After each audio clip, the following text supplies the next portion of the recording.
Hey guys, what can I get started for you today? Bananas away, regular? And I'll have the rip berry, but can I get vanilla oat milk? And I'll add spinach and ginger. And can I substitute the raspberries for strawberries? Also add the chia and hemp seed, and definitely have the power booster and the collagen booster. And can I get that blended twice? Wow. For Alicia, custom chaos? One of a kind. You're one of a kind. Booster juice, freshly made your way.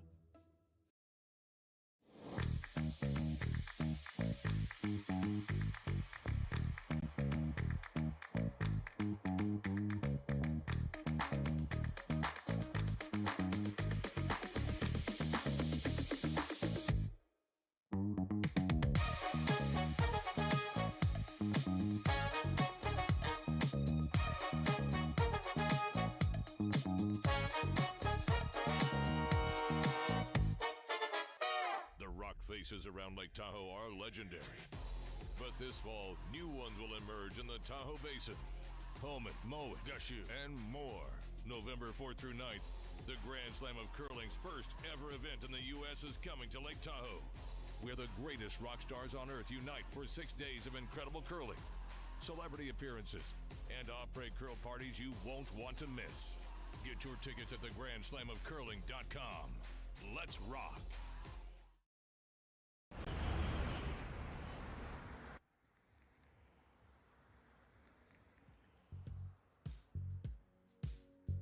That's life. That's what all the people say.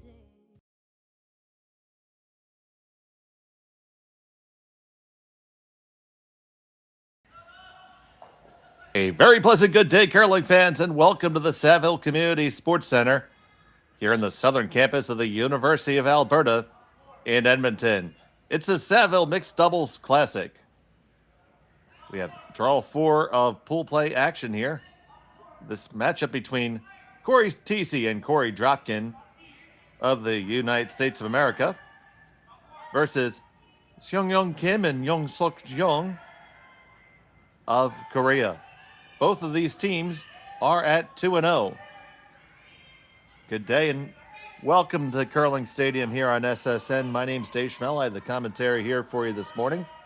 Connor Sims is on our production, and all of you are here with me. TC and Dropkin have the hammer here in end number 1. They're throwing the yellow stones.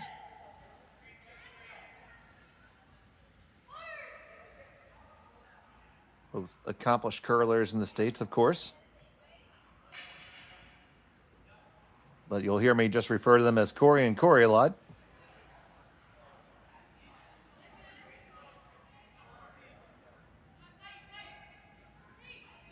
So now here's the first from Yeongseok Jeong. Trying to get there. This needs the distance. Now the big thing about mixed doubles that's different is that there's only 5 rocks thrown per side per end.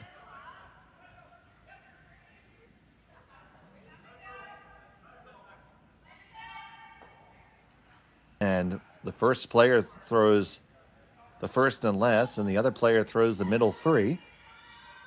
That can be either gender, and you can swap that between ends. Both teams are also afforded the opportunity to have a power play. We'll talk more about that when it comes up. But to kind of accelerate the action, there's 2 stones that are pre-placed. The team that doesn't have hammer has that center guard that you see there in about 6 feet outside the house. And then the team with hammer has one that's set on the back of the 4-foot on the center line. So here's Cory Dropkin.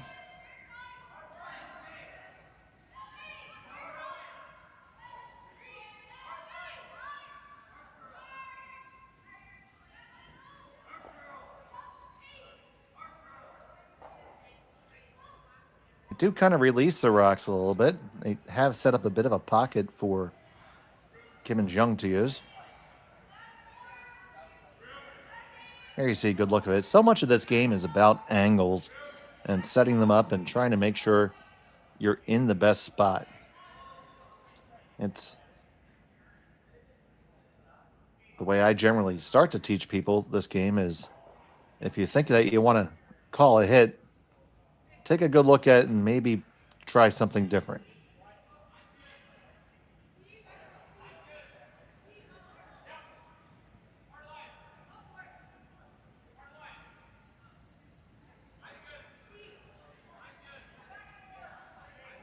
So they're once again going to look to build the angle here. Now the two options, you can come on the corner of the one that's above the tee line. That would give you a nice angle position, but coming into the pocket is not bad either. They're going to need to chisel off a little bit, and they do. And with that, they lie 1 and 2 at the moment. It's not uncommon in mixed doubles to see big multiple scores in both directions because it's such a fine game, and oftentimes you'll see a team just try to make the perfect freeze, try to make the perfect freeze, try to make the perfect freeze, and well, freeze is extremely difficult, and before you know, you give up 4, 5, or even 6.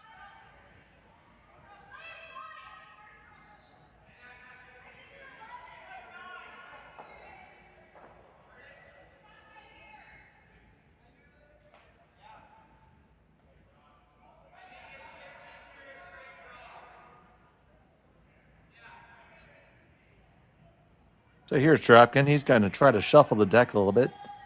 And you see, he makes a delivery, gets up immediately to sweep. Very common in doubles to sweep your own stone. Comes in contact with the Korean stones and does separate things up a little bit. It's now one lonely red stone sitting shot. And Korey sit 2-3.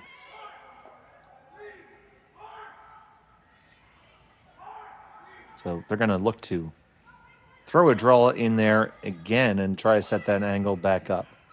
Remember, Thiesse and Dropkin have the hammer here. So Kim and Jeong would love to force them to 1. Another difference in the game is blank ends are really not a thing in mixed doubles because if you blank the end, you do forfeit the hammer. So you see teams going hard for 2 or more all the time. Makes for some good watching.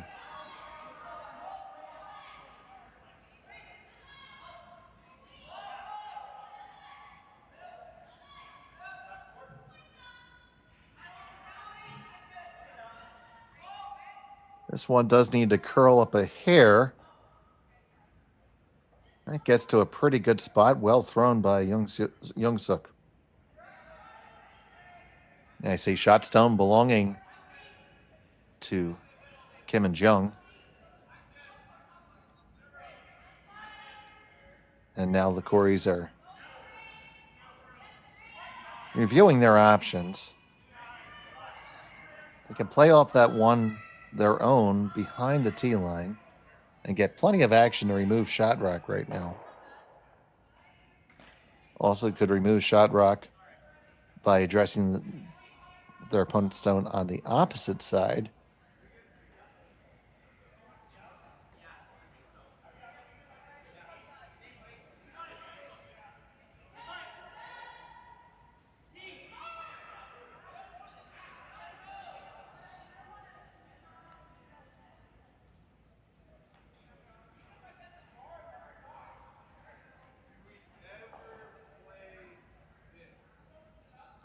This will be Corey's last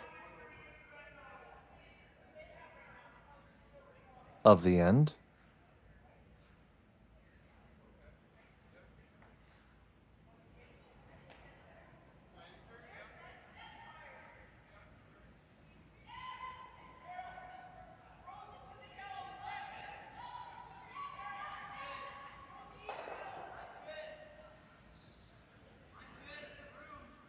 They make a little bit of movement happen. I don't know if it's really the most optimal situations. They got that play off, did kick it out. They leave themselves sitting shot and third right now. It does look like that there's an opportunity if Seonyeong can hit the outside of their own rock. Might be able to make the double. There's a question that could also end up going right through the middle, too.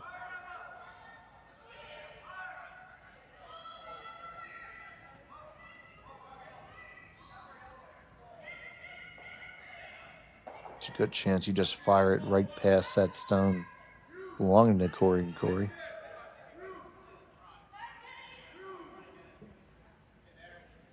Begs the question that maybe just removing the single stone on the left-hand side and line likely 3 might be a better course of action.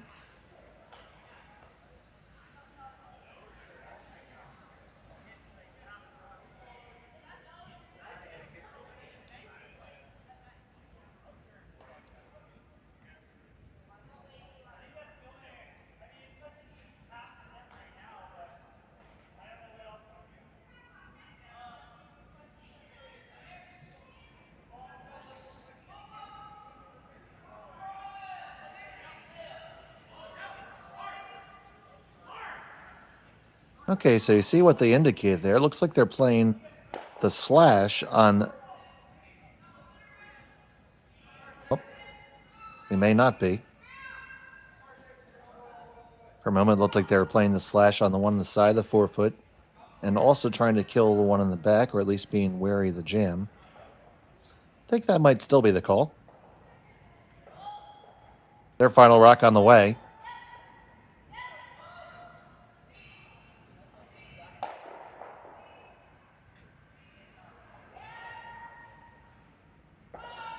Just catches it and pokes it outside.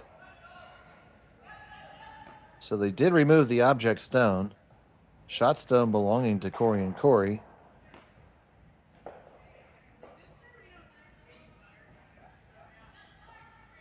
So it's just a matter of how to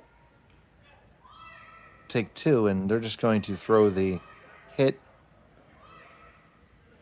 on the one behind the tee line. Need to get a little bit of a sideways roll to get a little bit of the button here. So not a foregone conclusion for sure.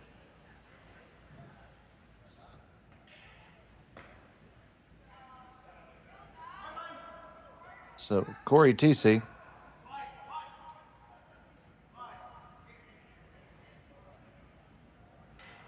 She and Korey sit 1, looking for a second final stone of end number 1.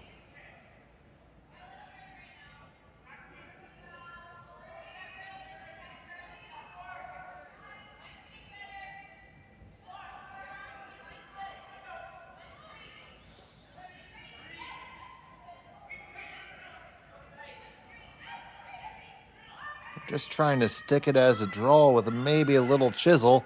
Working it all the way down. Oh, they wreck on their own on the way by. So it's only going to be a single point for Thiesse and Dropkin. Kim and Jeong will have the hammer when we return to the Saville Center right after this. You're watching Curling Stadium. Hey guys, what can I get started for you today? Bananas away, regular? And I'll have the rip berry, but can I get vanilla oat milk and I'll add spinach and ginger? And can I substitute the raspberries for strawberries? Also add the chia and hemp seed, and definitely have the power booster and the collagen booster. And can I get that blended twice? Wow. For Alicia, custom chaos? One of a kind. You're one of a kind. Blister juice, freshly made your way. Live curling rocks. And this November, the best in the world are coming to Tahoe. Get your seats now at ESOCtickets.com. But hurry, early bird pricing ends soon. Hey Ben, what's the Aztec Safety online e-learning website again? Yeah, that would be aztecsafety.com. Fire extinguisher and firefighting, we'll send that one to Paul. Ah, now here's a course I should probably take. Conflict resolution. Power line safety. Yeah, I thought it might help me with my line calls. Did you know this Aztec website has over 100 safety courses? Jeez. Aztec Safety online course. Ground disturbance. Could have used that a few seconds ago.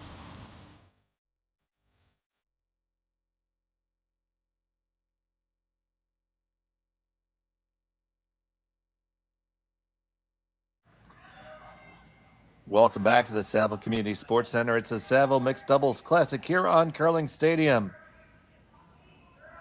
Thank you so much for joining us. My name is Dave Schmel. Happy to have all of you with us this morning, and all weekend long we have every stone from every game being streamed across our channel. You can see it all at the Curling Stadium YouTube and direct links from curlingzone.com. If you haven't yet, please take a second to subscribe to Curling Zone. We have playlists and archives of many of your favorite teams, and it's a good chance to get caught up during the week if you're watching a different event. It was a single point for Cory Thiesse and Cory Dropkin. They faced a difficult shot for their last one there. Don't know if Connor has it queued up or not. That's okay if he doesn't. Let's just say it was difficult and it could have been made, but they got the single instead. So now it's Kim and Jeong.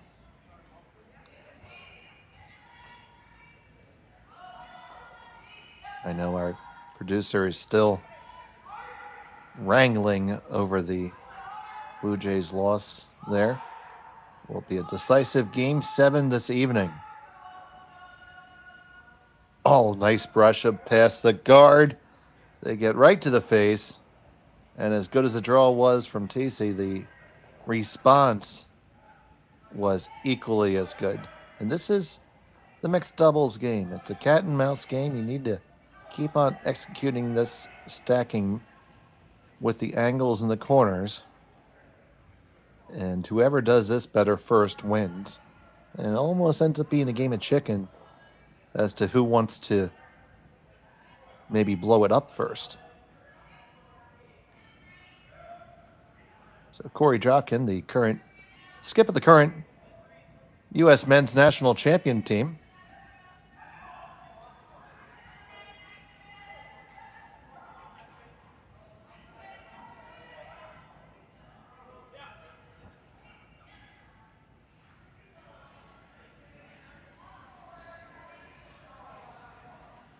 Throws a nice one there. Firing on all cylinders this morning is this squad. That team is Cory, Tom Howell, Andrew Stepera, and Mark Fenner.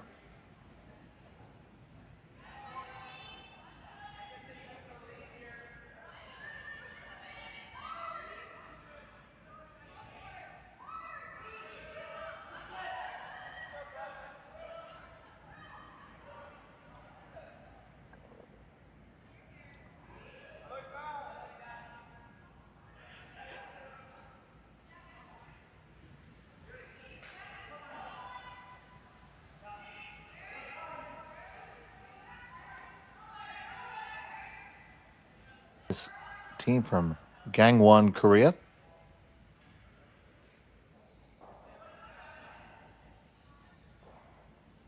We see so many good teams from Korea.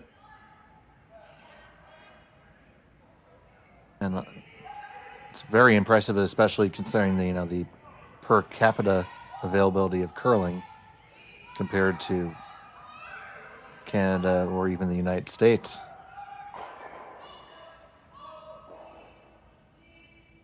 Make contact, and you see that whole lineup of rocks. The more you're in a line, the tougher they are to kill.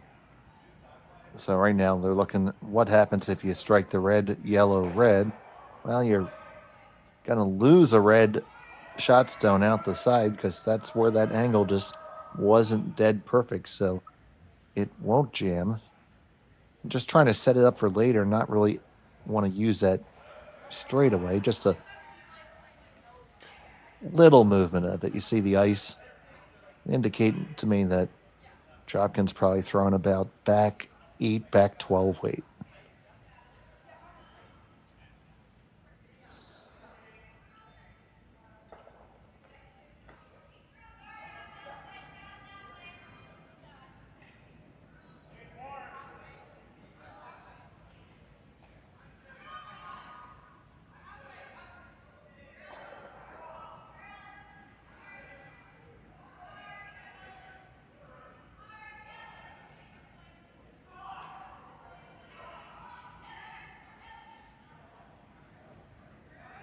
Doesn't curl up quite enough. They lose their shooter out to the wings a good distance. Still shot stone for Kim and Jeong. You see the angles there. Second and third belong to Thiesse and Dropkin. Angles are still in favor of the Coreys here. One way to counteract that might be to counter freeze on the outturn side, the right side, as we're looking at the long shot.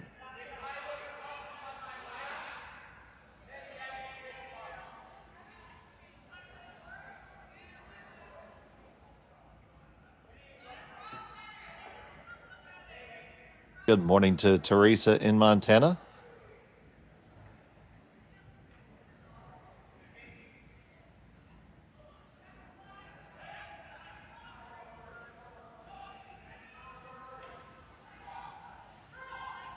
I do invite you to engage in that chat. To engage in that chat, you do have to be subscribed to Curling Zone. Doesn't cost you anything. Helps us out. So, why not do it? What are you waiting for?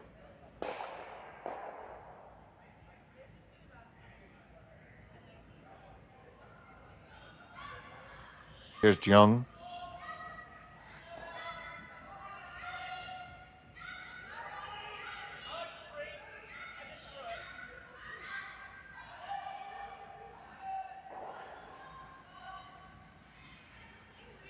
And the stone from Yeongseok comes up a little short of the intended target.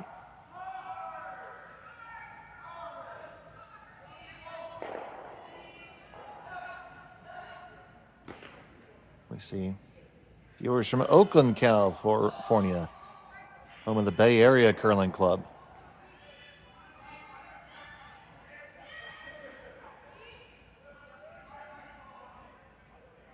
Some fans from Korea.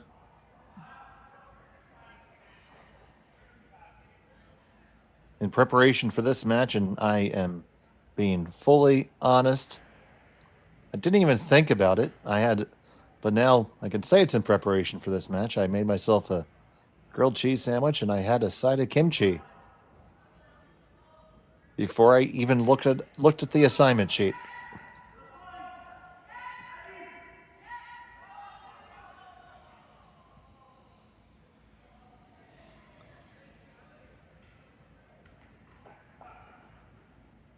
There's a little balk there by Cory. All the runners on base will move up one.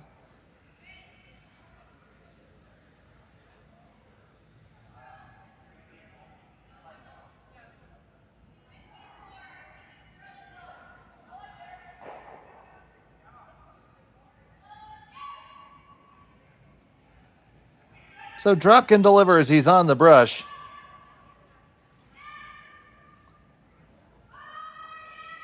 He's got to work hard to get past the top one. That's the top one I'm worried about. Ends up grazing them both. That certainly does change the angles. I'd say in general, the second and third stone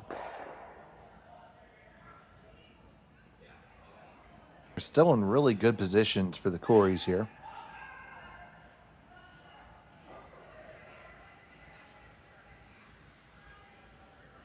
Because if you were to fire on that one, red one that's just halfway through the 4 foot, you'd kill the red shot stone easily. So Kim and Jeong looking for a way to try to reshuffle the deck to help them. I do agree that making a play on the one that they just threw is probably appropriate. If you can just hit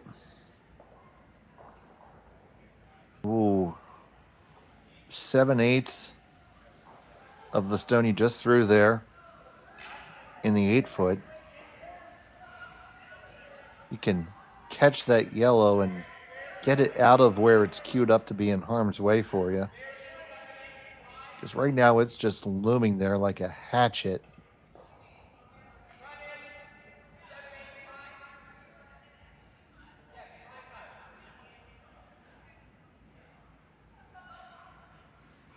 He asked for just a skosh more ice there.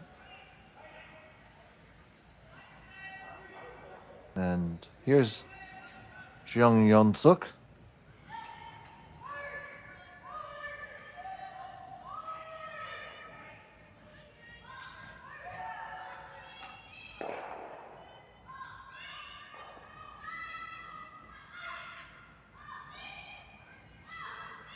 This is going to be really close to really good. Get it?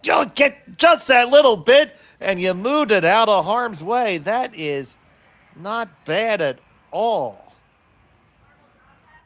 Man, taking another look at it here, you see they're adjusting from the line off and on through a really quiet weight. I probably would have liked to seen just a hair more weight to kick it a little bit further, but very importantly, as if we get taking a look there at the tight shot, they have all 4 stones that are above the tee line. So all of the, as we would say, control rocks back in the day do belong to them. And it's a concept that really is huge in the mixed doubles discipline. Now, this is going to be pretty much a cold draw.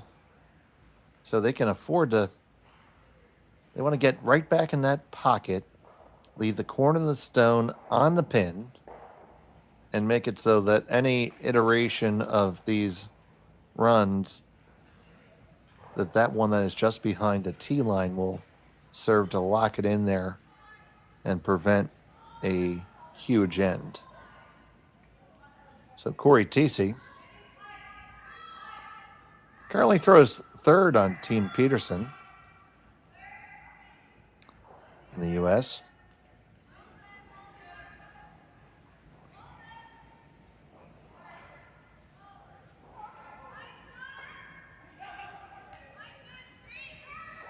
Has it on the way. Looking for a very delicate draw here. Dropkin on the power clean, now the brush.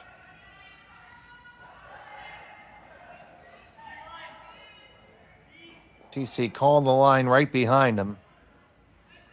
Now they say let it work, let it bend.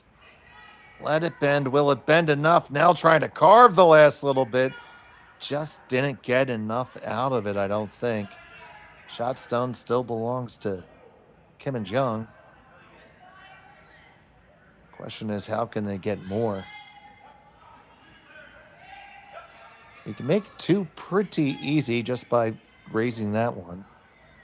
I don't see a clear way to make something absolutely crazy happen.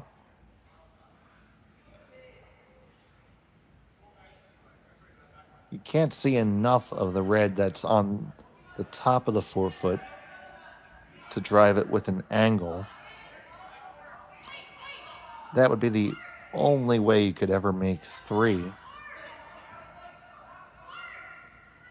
But I think that one thrown by Cory Thiesse is just good enough to prevent the big end here and require a little downweight shot by Seonyeong to get their deuce here.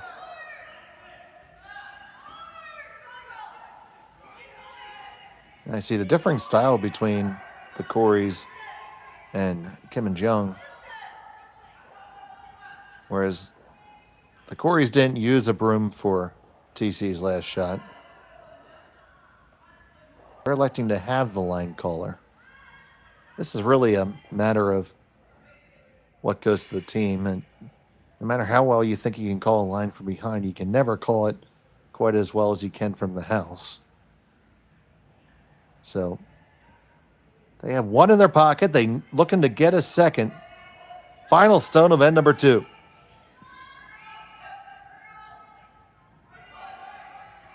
Seonyeong is just watching it, little off and on. It's going to have plenty of room past this guard.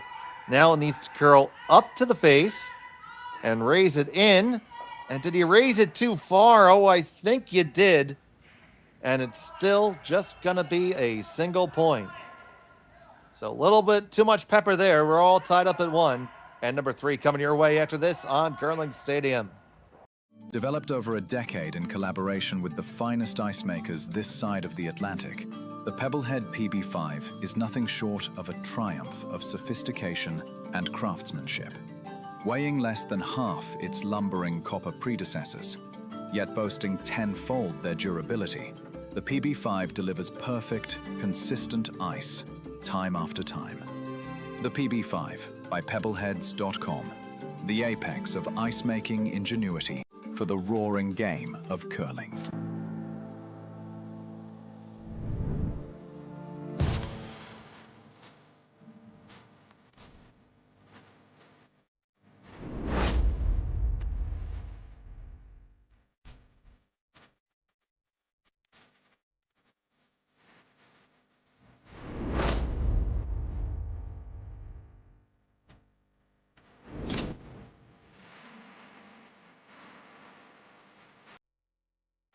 The 2025-2026 Grand Slam of Curling schedule is out, with big events happening all over Canada, like the Masters heading to London in September, the Tour Challenge from Nisku this October, the Canadian Open from Saskatoon in December, and the Players' Championship from Steinbeck coming in January. Early bird weekend and full event passes on sale now at gsocktickets.com. Let's rock!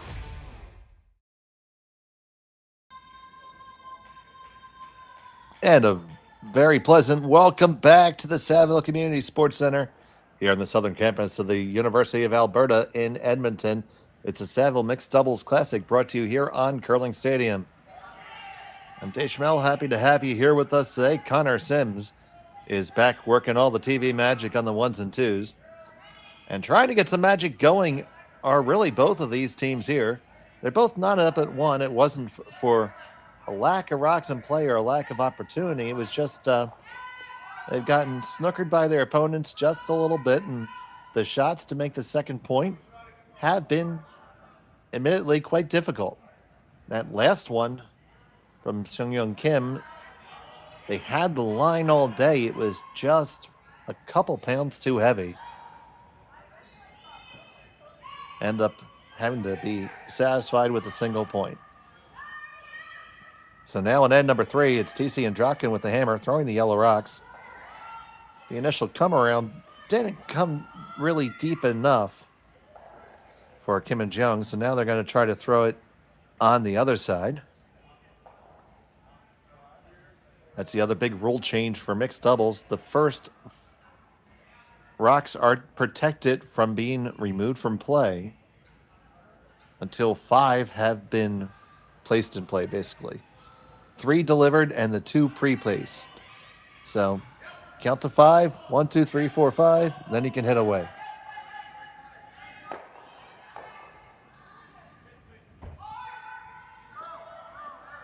This one's going to come awfully close to the center guard. Just didn't have the weight that it needed.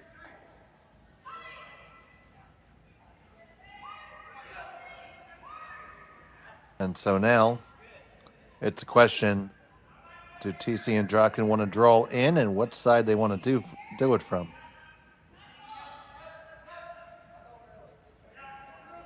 Thiesse's initial reaction was the out turn, but Cory seems to want to throw the in and get there both ways.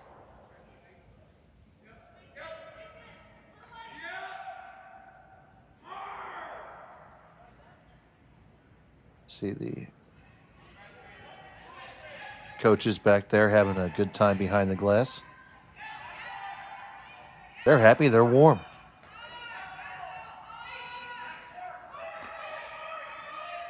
This one from Dropkin is hanging out there. Gonna have to look for a plan B now and just raise that in. That'll work. They will lie 1, 2, 3, but now there's a double takeout available. Or just a straight draw. It's whatever they feel more comfortable with. Draw probably the safer and more aggressive play at the same time, because you're putting a stone in front of the tee line. It's still early in the end. Plenty of time for that to work its way back to the button. Danger, of course, you're going to be leaving 3 yellow stones there, and it's oftentimes you find ways to make them count in this discipline. So, Yeongseok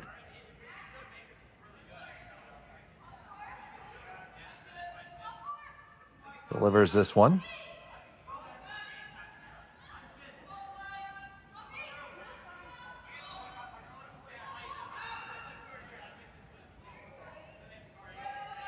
The line is looking really good. It's just trying to drag it right on and weld it on.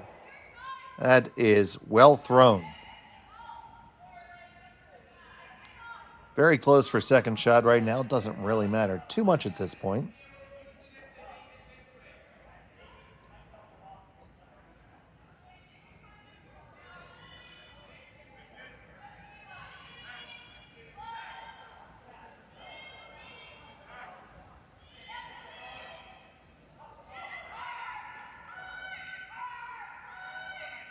So they're looking at blowing things up here a little bit. That draw was just a little too good. Now, Cory Thiesse still likes to draw on the outturn side. So they're going to do it. They're going to throw the draw around the outside. Around the outside and around the outside.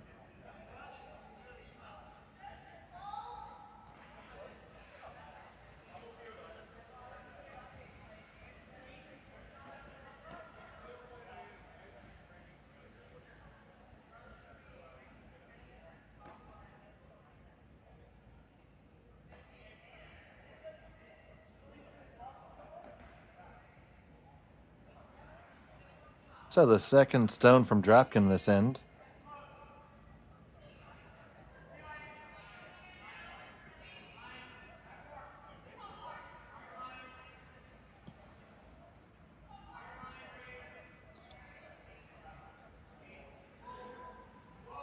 And this one is far too heavy. It's going to go through the back 4, into the back 12, and through the rings. So big miss there by Cory Dropkin. Let's see how Kim and Jeong plan to try to take advantage of this. My first instinct would be to throw that double takeout now. You would be lying 2, 3, and 4 at worst.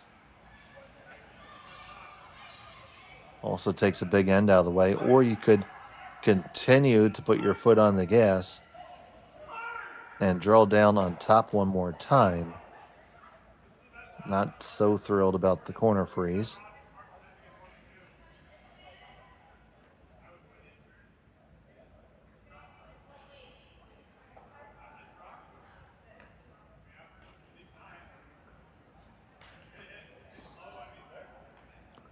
Just by throwing this one defensive stone now does not preclude you from throwing an offensive one with your last.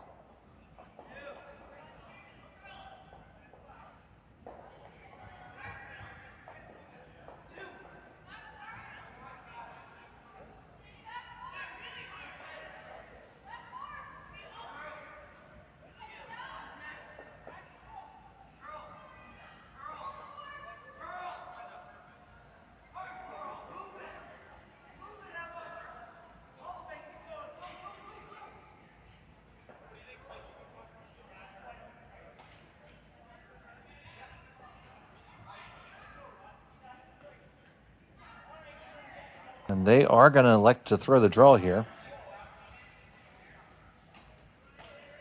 They pick this one up right out of his hand. Now Seonyeong likes it a little bit more. Still has her head down. Needs to get there if it's going to be any good. And it is light. So, shot stone still for the Coreys. Very, very tight for second stone.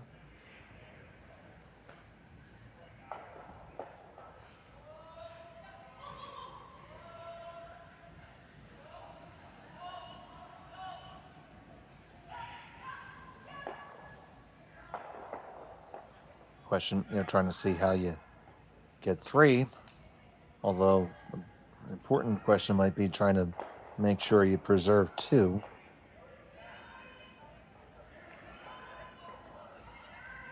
That stone that's on top of the button, full 4 foot, is really in a good position for Kim and Jeong.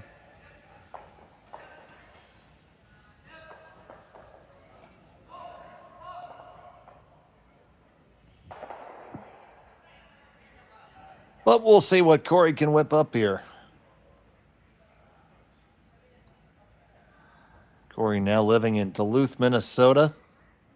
Originally from just outside of Boston. Started at the Broomstones Curling Club in Wayland, Mass. Beautiful facility on the east coast of the U.S.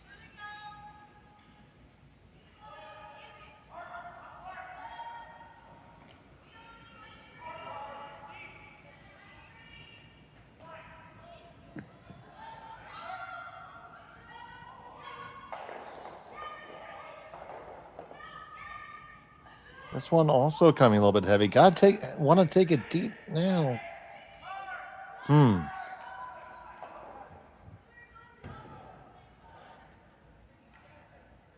again, a weight struggle for Cory Dropkin here.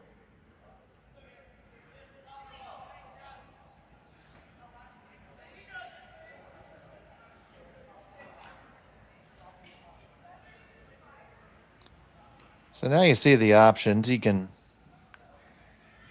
play the obvious double. It's about, a third of a stone. Take the one off the pin. You'll probably lie 2. And it's really without a lot of risks now because you have a catcher back there. That even if you hit it a little bit too thin and catch it, you'll probably make a triple and stay in the rings. So good position to be in here.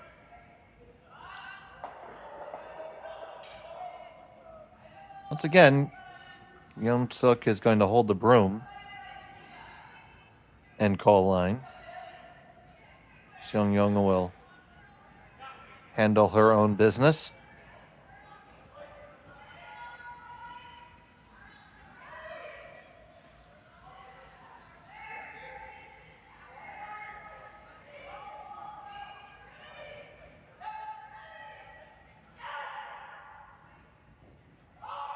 Coming down on the outturn side. Has to hustle. It's going to remove it. Jam on the back. They lie 2 at the... Well, 1 for sure, and possibly 2. Let's take another look at it again.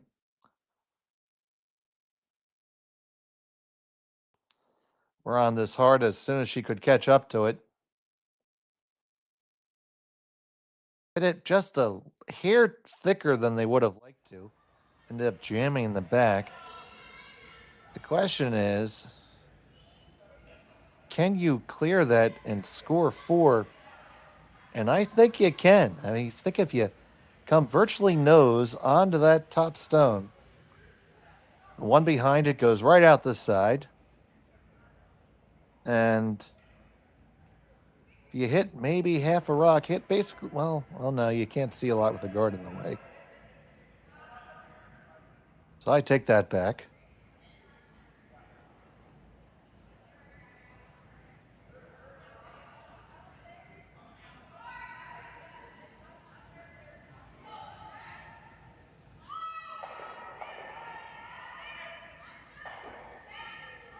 We have a runaway there. Get back home. Get back over to sheet 3 where you belong.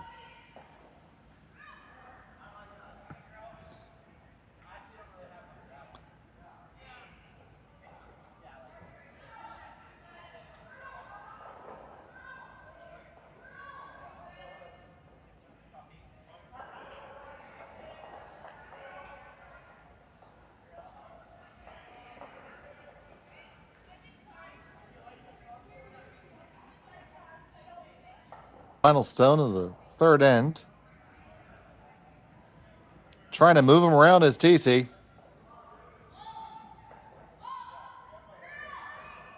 This is high risk, high reward. Gonna miss everything and just clip the one on the back, and we'll see who's shot.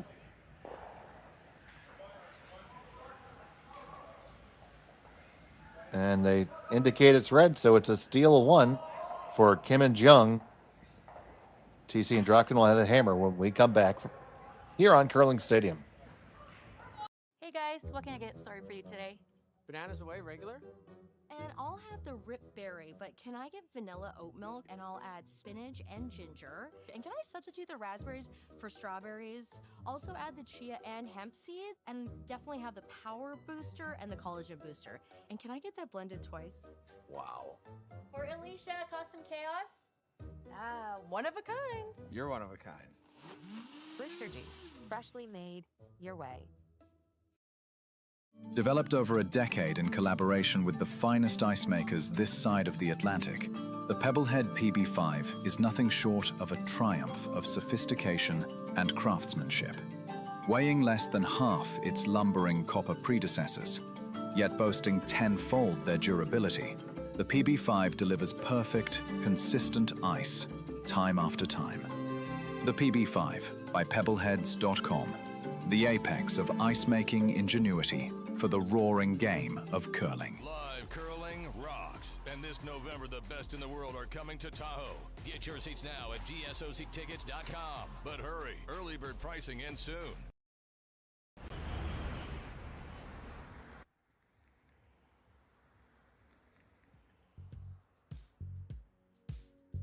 That's life. That's what all the people say.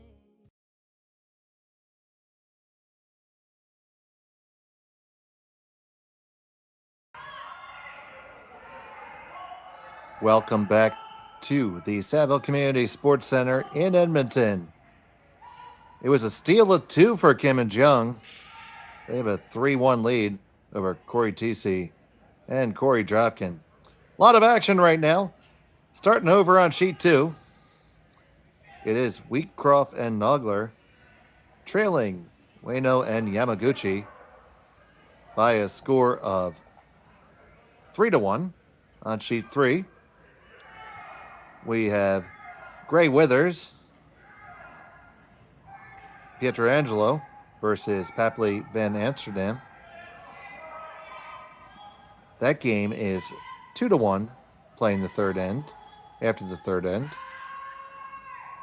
Then we have our game on sheet 4. Over on sheet 5, we have Jake Sputler versus Daman Van Amsterdam. Team from Calgary, Van Amsterdam with a 2-0 lead. Over on sheet 6, Yarmuk and Sawiak with a 1-0 deficit over Kalk and McAlpine. And we have Andrechuk and Miller losing 2-0 to Ashton Jira. And on sheet 8, Richards Davies 2-0 over Moores Wheeler. Some of these scores still need to get updated. Sheet 9, it's Yurko and Mason Wood tied up with Yarmuk and Blue Shack. Back here in our game, it's the Coreys trailing by 2 here in the 4th.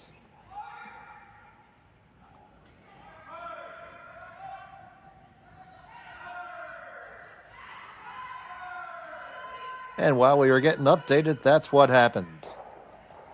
We got Thiesse and Dropkin square in the lid. Kim and Jeong just behind and cornered off, lined up here. So it's going to be either at the corner of the red and change the angle back for you, or get ready to abort. But I think it's a little bit too early to abort. So it's going to be this in-turn draw for Cory Dropkin.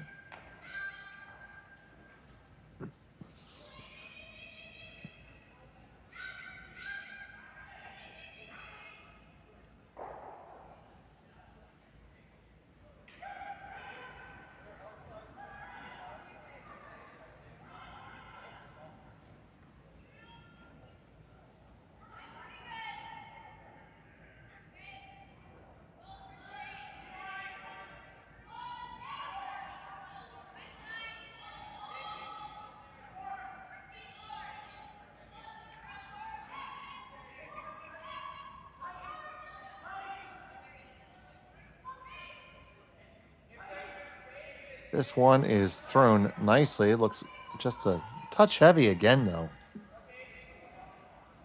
Everything's been a little bit on the heavy side for Cory Dropkin today. That's going to create a pocket for Yeongseok just to lay one in there. And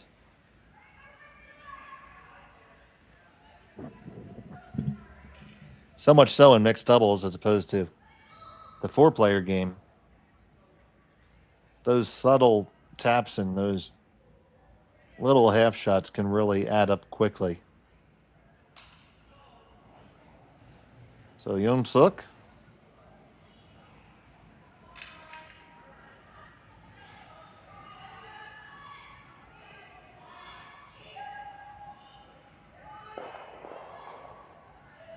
Looking to just lay it in there. Let those stones swaddle it as if it's a newborn baby. And it is nice and cozy.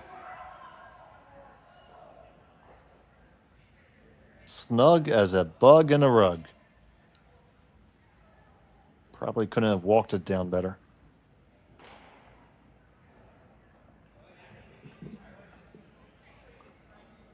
And that's the shot that's probably going to force the Coreys to fire away with some weight here and open things up now.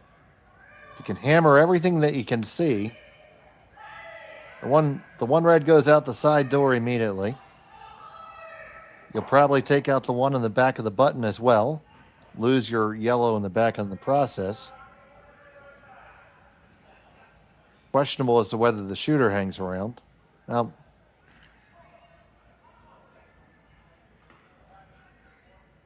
with this weight, they're looking more just to rattle it around a little bit as opposed to performing explosive changes.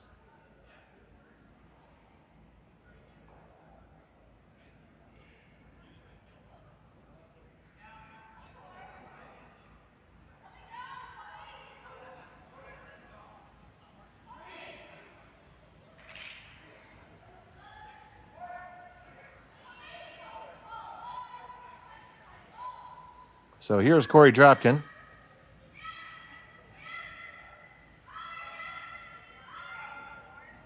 Make contact, jostle him around, and let the shooter in a fantastic place.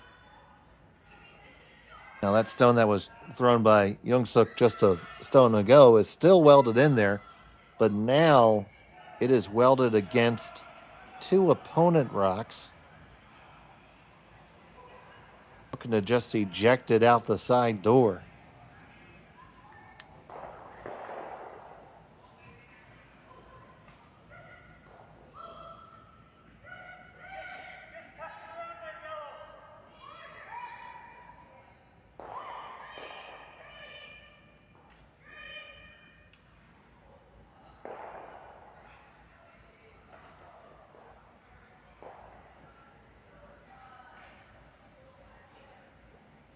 So a series of two really good shots by the middle players.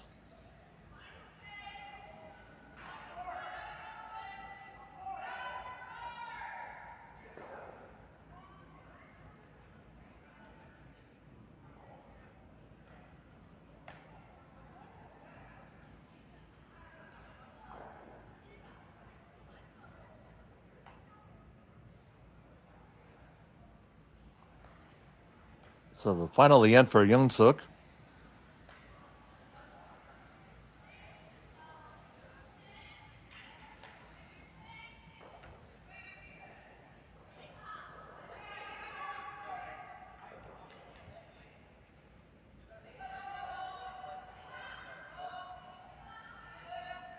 This one's just going to be a high guard.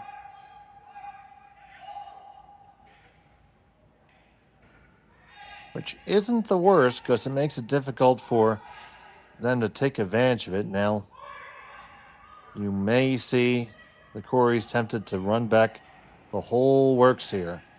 Red on the red on the yellow on the red on the yellow on the red on the yellow.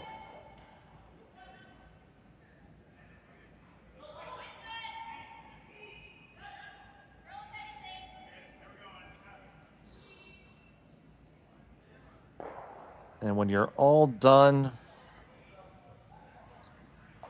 Yellow is probably sitting first and third.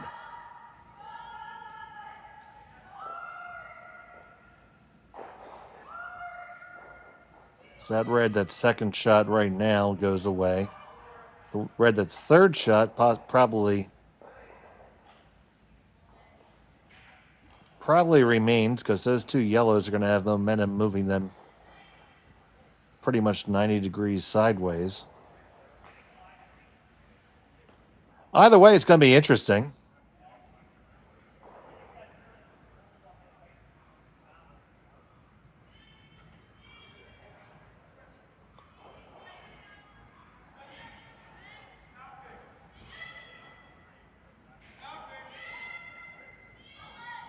So Cory Dropkin just looking to shuffle him here.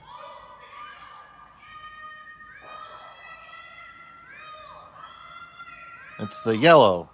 Onto the red and past everything.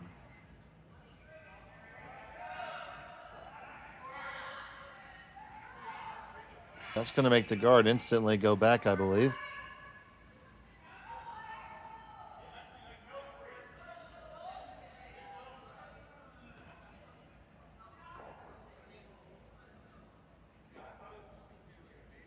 And that's the call. Just put it back.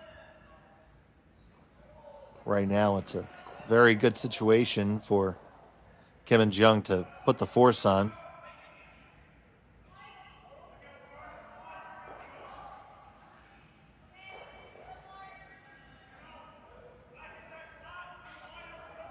The Koreys are going to have a shot. It's just going to be a little bit more difficult than you would want.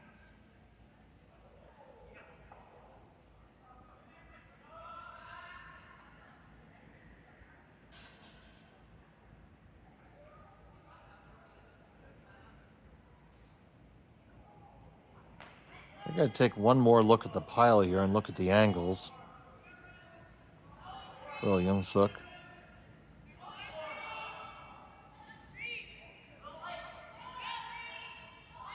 You see, I don't think that the danger for them is the stones being pushed straight back. I'm still pretty sure you can hit that as hard as you want all day and still get one. I think the opportunity may be running the yellow that was just thrown by Korey in at that angle into that top yellow. By doing that, that's going to generate some drag on the next object stones, which means it may be possible to kill both reds with the last. If you could remove the stone that was just thrown by Cory Dropkin and roll back to the center, you could alleviate both of those concerns. Now Jeong is going to assess what that does.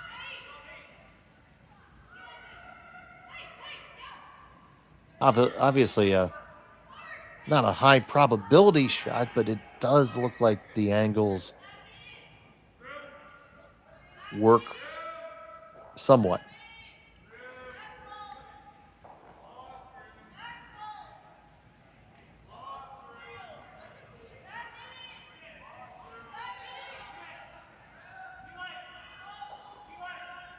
So here's their list. And it looks like they're just going to try to guard the angle raise. Getting underneath of this, or at least in front of it.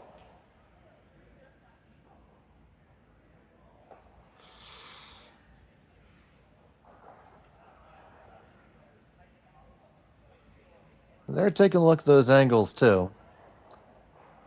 It's very possible the stone that they just threw actually keys it up a little bit. That's what the Koreys are looking at now.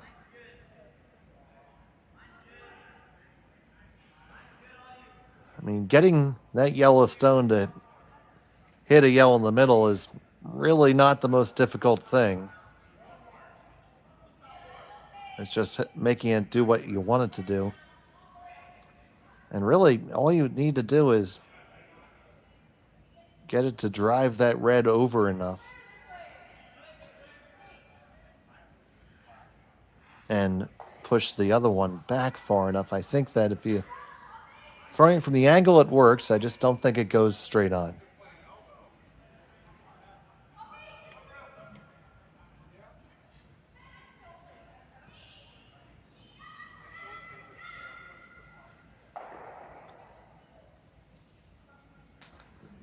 But that's why they're there and I'm here. So let's see what happens.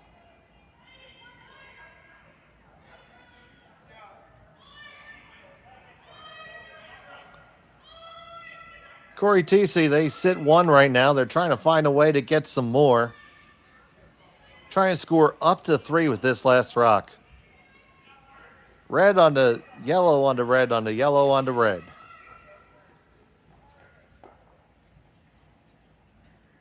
Final stone of the 4th end. Waiting for it to curl now, trying to walk it over some is Dropkin. It's not going to curl up enough. It's just going to go over the top, and it'll be a... After all that, it's a single point for Thiesse and Dropkin. They trail by 1. Kim and Jeong have the hammer when we return to the Saville Center.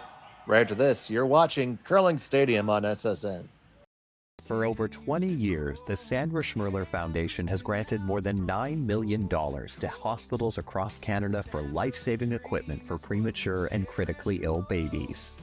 In the past 4 years alone, $4 million has been granted thanks to the curling community's incredible generosity. The need continues year-round, and with your help, we can ensure every baby has the chance to grow up and become a champion, just like Sandra.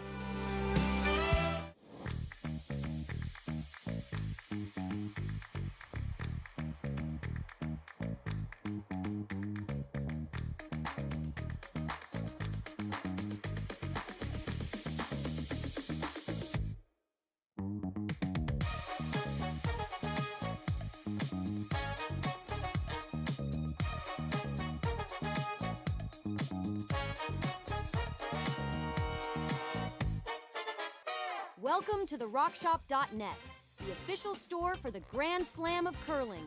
Whether you're looking for the best hats, stylish clothing, fun toys, or unique accessories, the Rock Shop has it all. Shop online anytime at the RockShop.net for exclusive Grand Slam of curling gear, or come see us in person at your next event. The RockShop.net, where fans find their favorite curling gear. Welcome back to the Saville Center. It's been a very close affair here where the only real swing has been a steal of 2 by Kim and Jeong. Otherwise, a tightly fought battle here at the Saville Mixed Doubles Classic presented on Curling Stadium. There were a lot of stones in play and opportunity to be had for both sides in the last end. But it ended up being Thiesse and Dropkin having to settle for just a single. Final rock, the last hand from Cory Thiesse, just did not curl up enough to run the pile in. First draw by Thiesse comes down to the one in the back.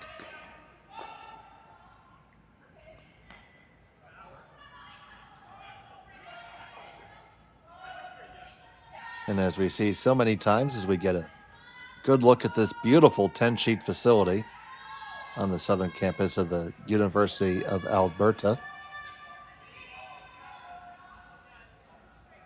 You see Seonyeong throw a nice draw back in return. Of course, it's named the Saville Center after the generosity of Albertan businessman Bruce Saville, who passed away about a week ago, and the entire sports community and the curling community do mourn his passing and thank him for his many years of generosity to the sport.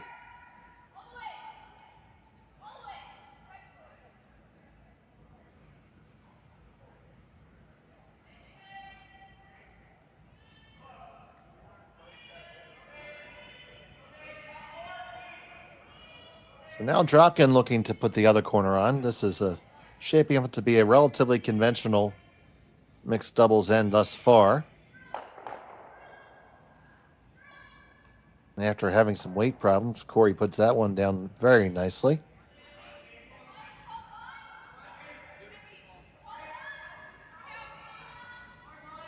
And then we follow back again with the stones each offset by maybe just a couple inches either way.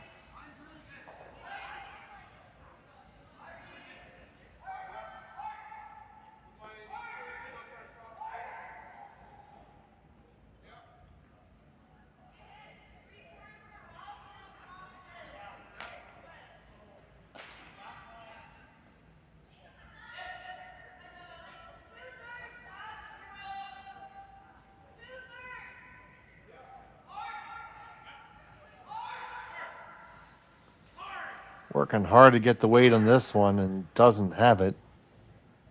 On the guard is the stone from Yeongseok Jeong. So now a bit of opportunity. Knocking at the Korey's door.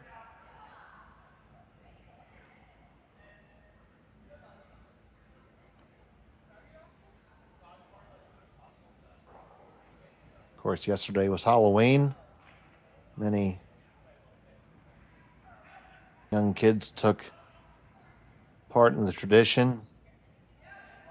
I had a whopping 5 children at my house.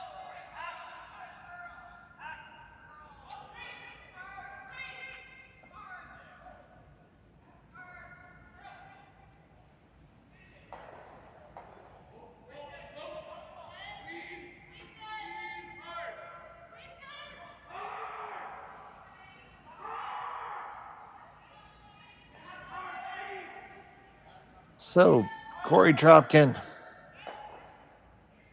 on this throw, trying to make another draw, trying to get the 1 stone advantage here. Needs to finish. Got it to a pretty decent spot. Would have liked to had another pound to wait, but they had to wait for the line.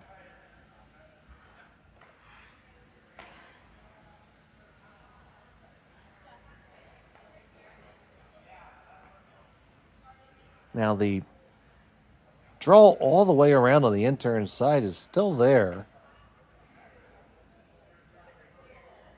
But I feel like they're going to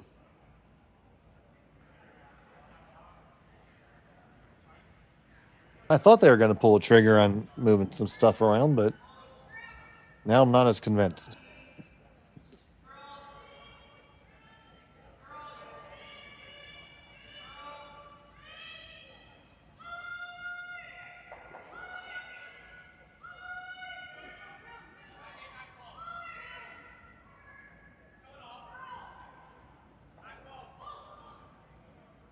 So Yeongseok with a stone on the way.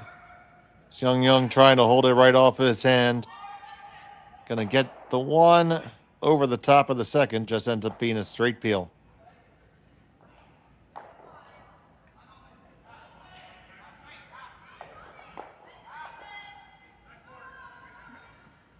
So question here for the Koreys. They could fire on their own yellows right now and, if I'm not mistaken, leave the house completely devoid of red rocks. And it is awfully hard for your opponent to score multiples without rocks.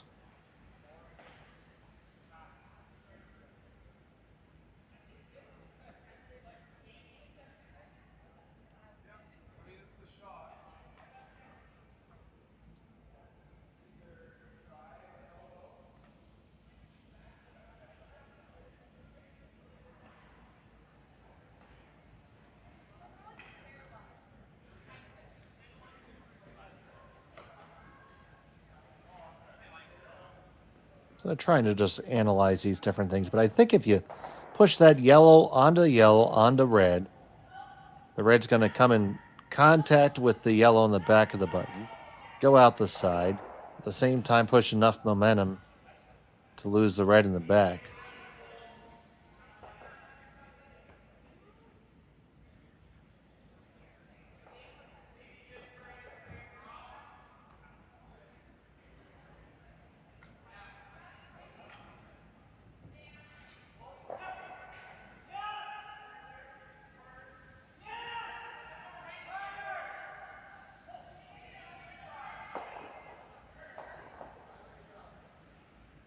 Instead, they're just going to continue to make the pile bigger, maybe choosing to pull that trigger with Cory Thiesse's list.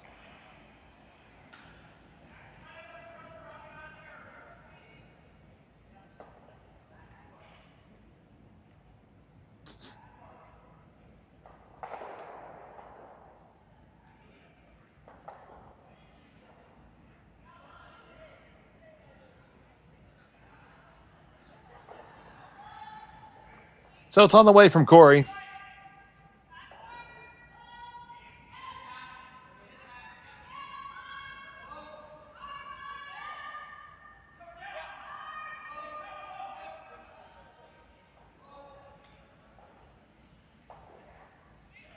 End up curling up to be just over the center line.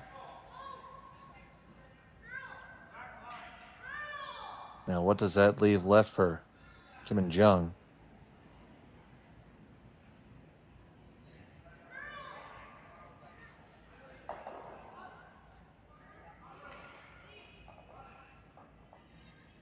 The Saville Center located in Edmonton, Alberta, as they get ready to call timeout and bring their coach out.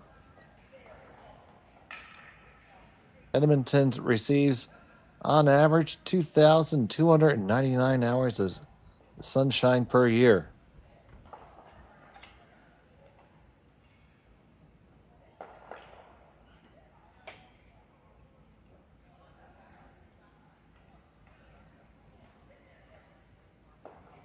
So here we see the coach come out.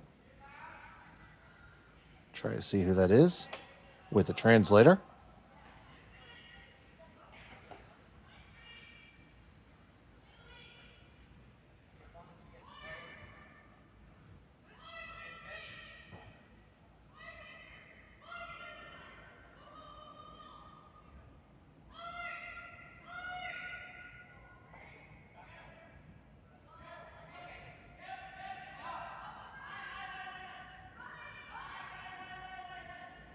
We're going over the different options here.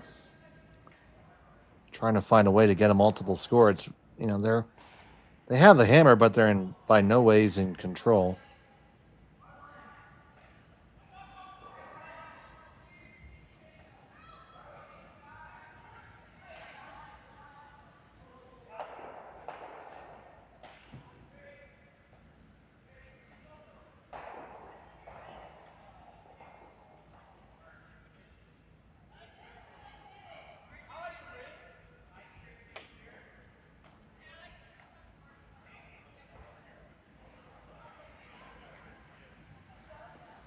Well, the conversation is concluded.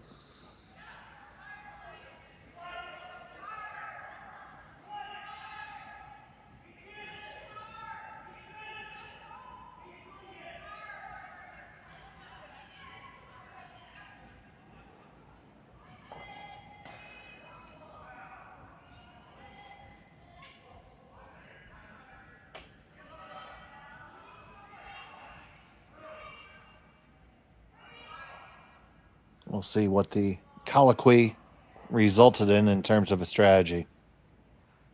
Stone on the way from Yeongseok.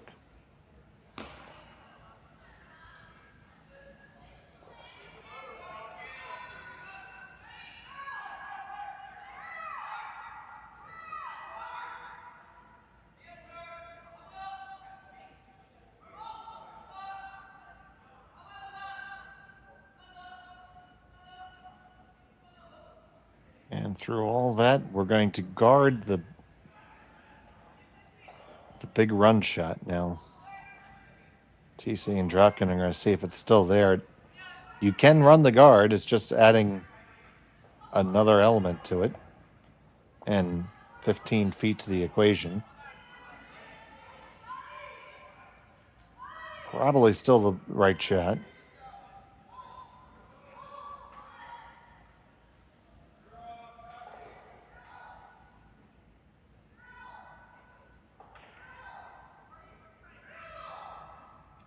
Not really a lot of harm in it. I don't see how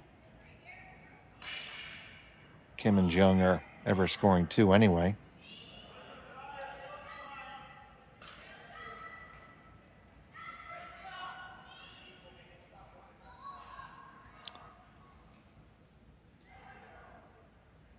Be an absolute hero draw to make the side of the button. So here we go. Cory Thiesse.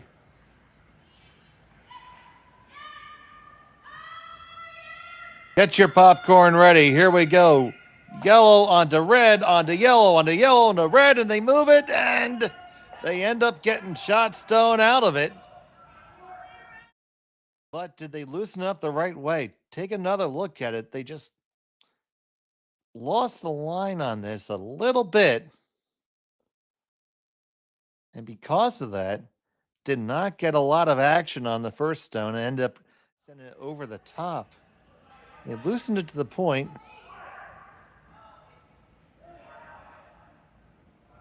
where maybe, just maybe, if you throw a back 4-foot weight draw just past the one on the top of the 4, no, you probably can't even do that. I was trying to see if you could move that just a touch back and score 2, but this is going to be a very difficult draw for 1 now. It's a good shot still by Thiesse and Dropkin because their opponents had 1 lined up.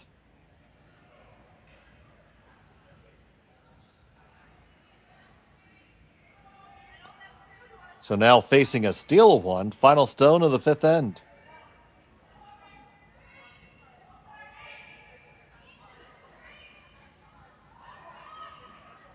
Yeongseok off and on. Seonyeong is going to watch the line incessantly. This has room to curl. Needs to take the finish. Now it does. Need to get past this high guard and right down to shot stone. Excellent draw by Kim to get their single point. We're all knotted up at 3 after 5. 6-end action coming to you from the Saville Center in just a moment. You're watching Curling Stadium. Hey guys, what can I get started for you today? Bananas away, regular? And I'll have the rip berry, but can I get vanilla oat milk and I'll add spinach and ginger? And can I substitute the raspberries for strawberries? Also add the chia and hemp seed, and definitely have the power booster and the collagen booster. And can I get that blended twice? Wow. For Alicia, Custom Chaos? One of a kind. You're one of a kind. Booster juice, freshly made your way. Live curling rocks. And this November, the best in the world are coming to Tahoe. Get your seats now at gsoctickets.com. But hurry, early bird pricing ends soon. Hey Ben, what's the Aztec Safety online e-learning website again? Yeah, that would be aztecsafety.com. Fire extinguisher and firefighting, we'll send that one to Paul. Now here's a course I should probably take. Conflict resolution. Power line safety. Yeah, I thought it might help me with my line calls. Did you know this Aztec website has over 100 safety courses? Jeez. Aztec Safety online course. Ground disturbance. Could have used that a few seconds ago.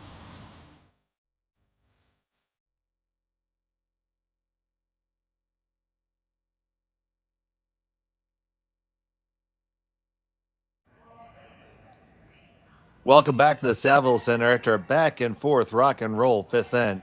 And as you see right now, it's time for the power play. Thiesse and Dropkin are going to take their power play. What that means is their pre-placed stone was placed on the tee line there at the intersection of the 8-foot and 12-foot. There was a red guard in front of it, but Kim and Jeong used their first to push it into the house. And now Cory Thiesse is going to play to the other side of the rings right now and split the house. Now, this stone will still be protected after it comes to rest. As still there have only been a total of 4 rocks in action thus far. Now it's okay to come into contact with it, you just can't remove it. And they do come in contact, or shot for now. And take a look at that last shot in the previous end. It was a very little left for the draw here for Seonyeong Kim, and Yeongseok was waiting for it to take the line. Came oh so close to the top one, and they parked it directly on the button there. Great team shot to get their single.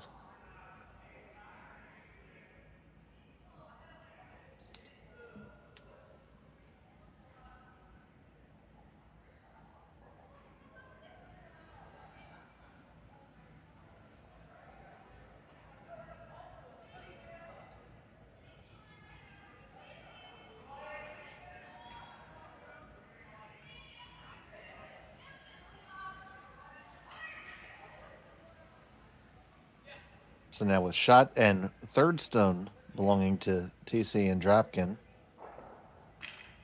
This is still protected guard time. So you're going to see Yeongseok try to corner freeze the second shot rock. We're going to have an interesting game of cat and mouse with the split house.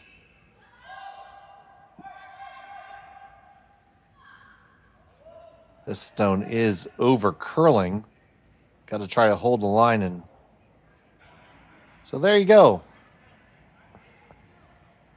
Both teams could throw a really long flat cross house if they want to. That'd be fun. But more likely, we're going to see Thiesse and Dropkin. You see their option there, thinking about putting a guard up. That's not the worst play because their shot rock is queued up to jam all day. And they are going to call timeout.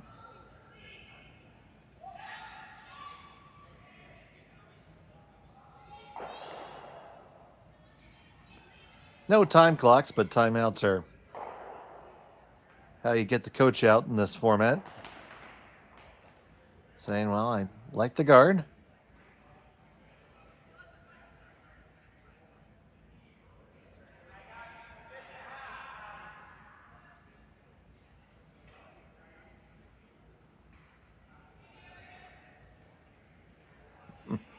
Coach wasn't behind the glass. Now you hear the other coach just saying, hey, they called timeout.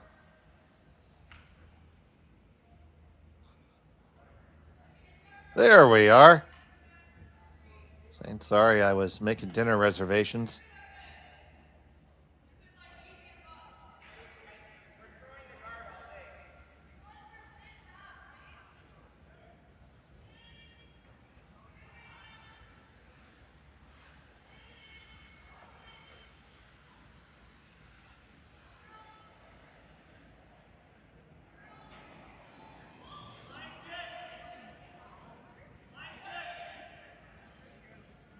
You see those different options there. You can throw the guard. You can come down to it too. That's also not a bad option, especially with the jam there being. If you park one right there where Cory has his broom.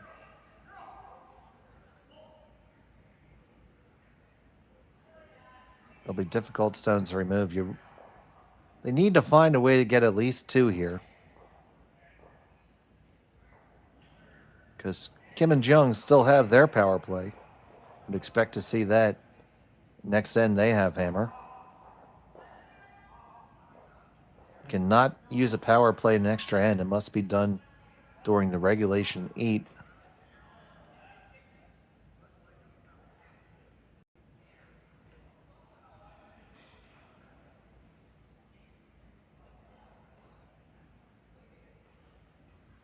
So Dropkin after the timeout.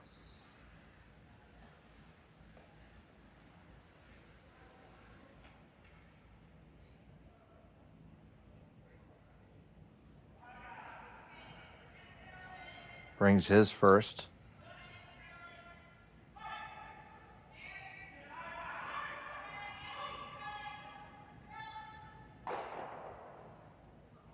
Going with the guard here. Does still need to finish. Sails down right there. It's going to be pretty good. May over curled just a hair, but should be good enough.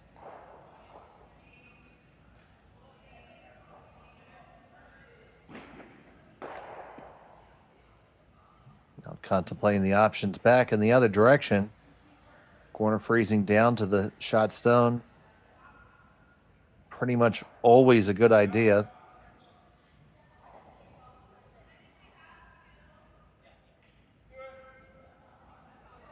Looks like it's the call.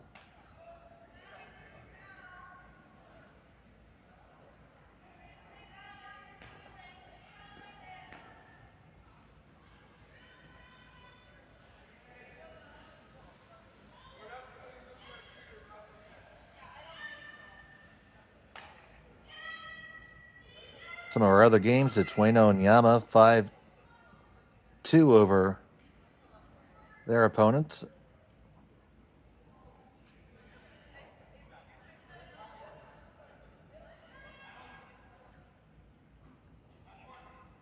Or Wheatcraft and Nogler, that is, on sheet 2. Sheet 3 tied up between Gray Withers, Pietrangelo, and Papley Van Amsterdam. Salmon Van Amsterdam 6-4 after putting up a 4-ender in the 4th over Jackson Butler, playing in the 5th.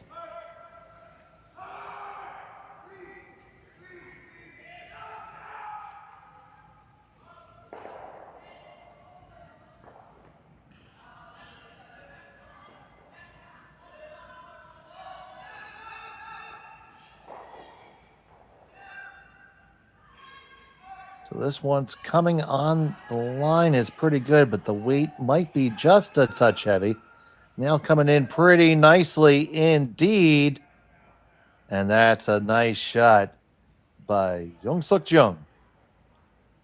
Still shot stone to the Coreys, but excellent positioning on that stone there. It's Yarmuk and Sawiak, 3-2 over Kalk and McAlpine. We have a final score. Andrew Shuck and Miller, 8-0 over Ashton and Jira. Richardson Davies, 5-4 over Moores and Wheeler. That is a back and forth affair there. 2-ender, a 4-ender, and a 3-ender scored there. So I'd say they're not done there. That's a good look at that game there on sheet 8 between Richardson Davies and Moores and Wheeler. And on sheet 9, tied up between Yurko Mason Wood and Yarmuk Lushak. That gets you caught up on the action. Now Cory Dropkin looking to add another one to the Christmas tree.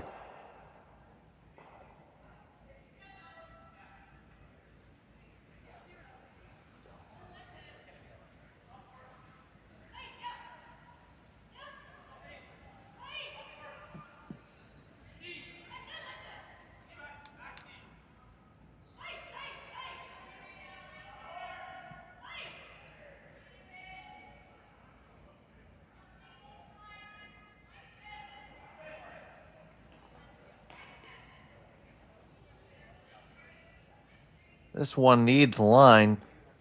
Now they're going to take it behind everything. They lie shot stone with half an edge under, but golden opportunity for Kim and Jeong to not only get out of this end, possibly set up a steal.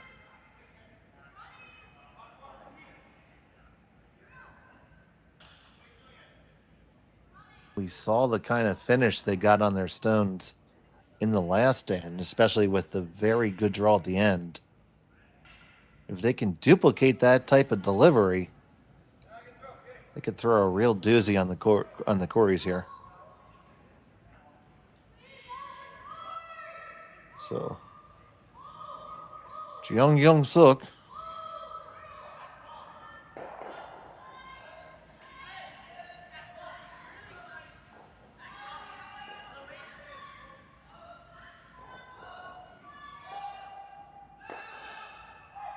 This one needs to take that last bit of line, needs to make that left turn in Albuquerque. Shot stone, but not for long, and just like that, now 3's in play.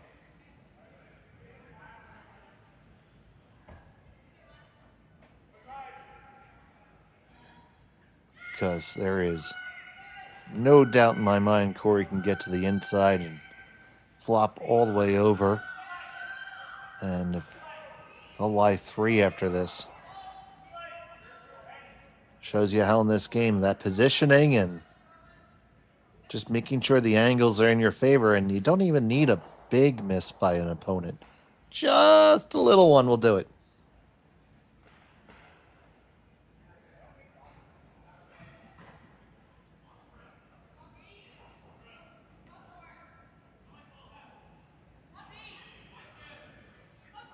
It's the last from Cory Dropkin.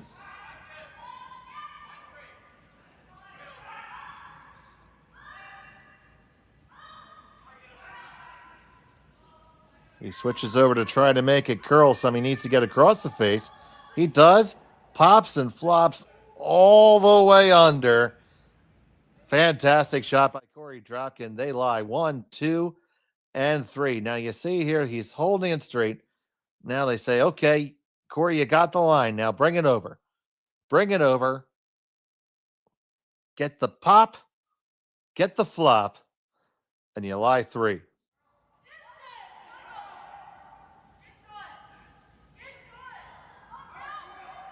And they're trying to see if there's a way to freeze their way out. And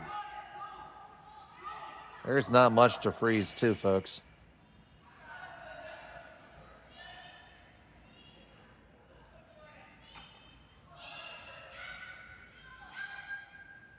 I think the best play is what they're throwing. Oh.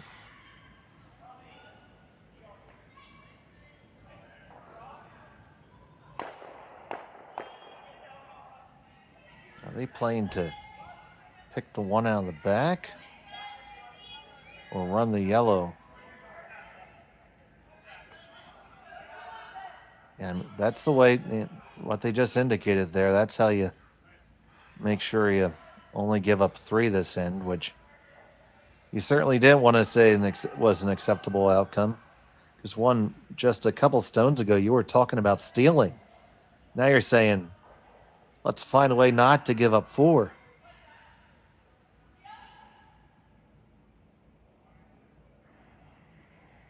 So comes Seonyeong with her final stone.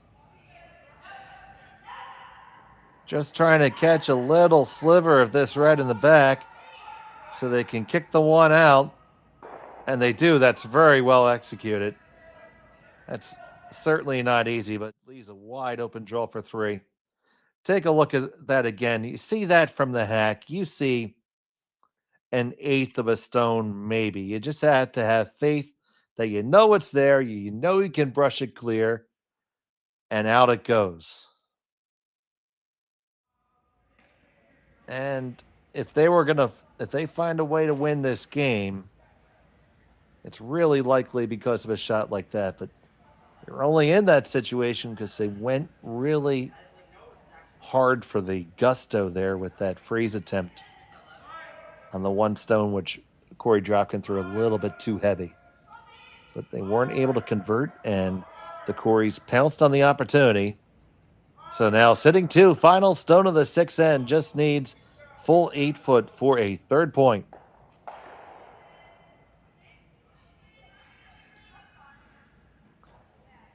Dropkin, hard on the sweep. This looks light. Can Cory drag it there? Can Cory drag it there? It's got to be full 8. Got to be full 8. Head down, Cory. Oh, look, he says, yeah, no problem, bro. I got that all day. 1, 2, 3. And it's a 5-4 lead for the Coreys. Kim and Jeong will have the hammer in 7 when we return to the Saville Center on Curling Stadium. Developed over a decade in collaboration with the finest ice makers this side of the Atlantic, the Pebblehead PB5 is nothing short of a triumph of sophistication and craftsmanship.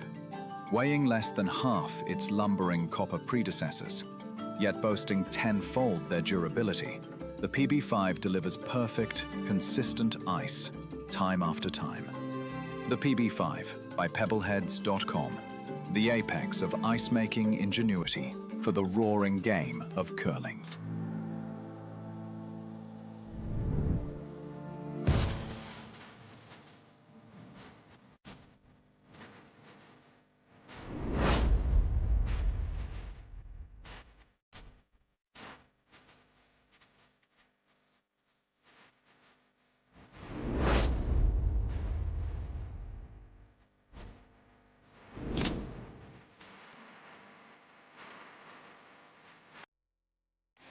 The 2025-2026 Grand Slam of Curling schedule is out, with big events happening all over Canada, like the Masters heading to London in September, the Tour Challenge from Nisku this October, the Canadian Open from Saskatoon in December, and the Players' Championship from Steinbeck coming in January.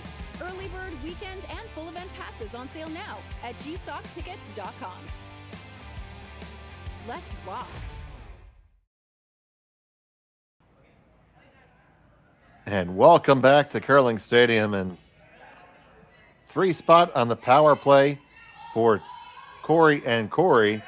So now it's time for Kim and Jeong to try the power play for themselves. And here you see this new standard first shot, the push shot.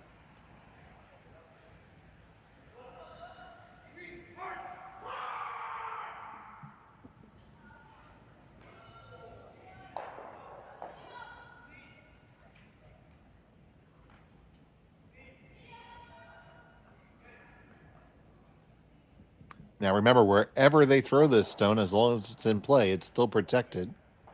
They can throw it into the rings if they like.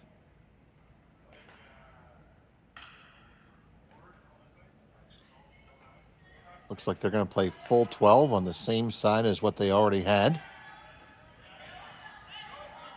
And like 2 on one side.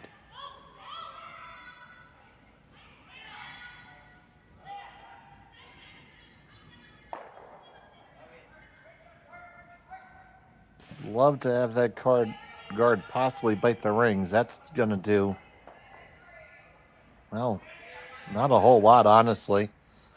The shot stone is still 7/8 exposed. The run is tight, so Thiesse and Dropkin are going to choose to ignore it completely and draw underneath their own.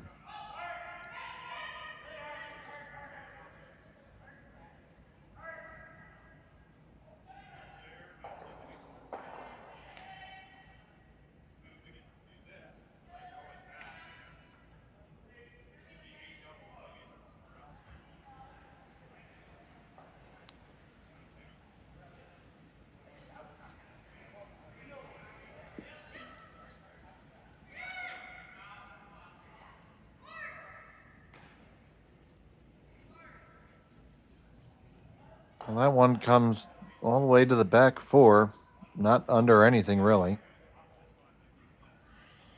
So it's a free chase for Kim and Jeong, and they can sit too. We have action from Saville all weekend here.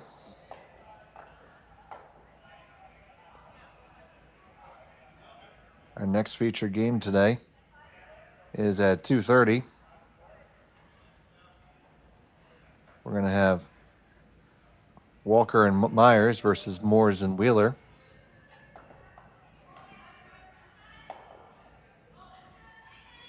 On Curling Stadium, you'll be able to join Sean Joyce and Rory McCusker.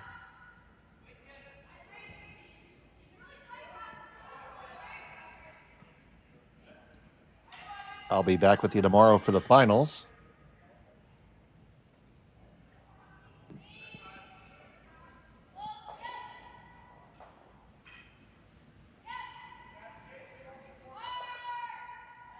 So you see they got shot stone out of it, but the second one still belongs to Cory and Korey.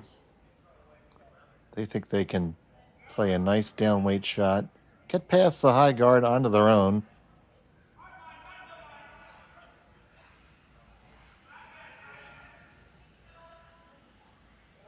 Or just pick it out and lie to. That's much more likely what they're doing.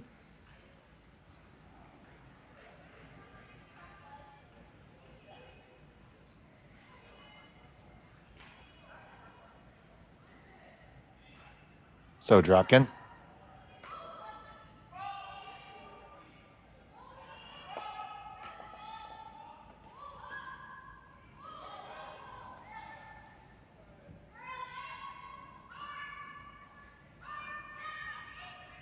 This one comes up just fine, past the one. Does leave a few different options. They're looking first at the straight hit and roll. I thought for a second they might take a the double from the right side as we're looking at it. Because you might be able to, if you throw it with enough weight, get it underneath your own corner guard.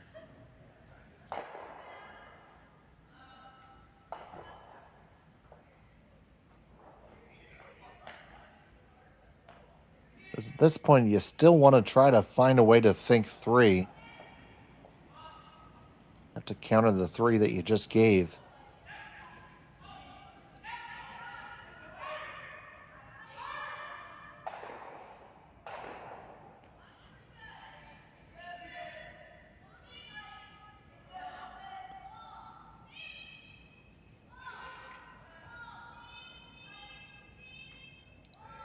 Coming down with just with like board weight. They catch it. They roll into the open.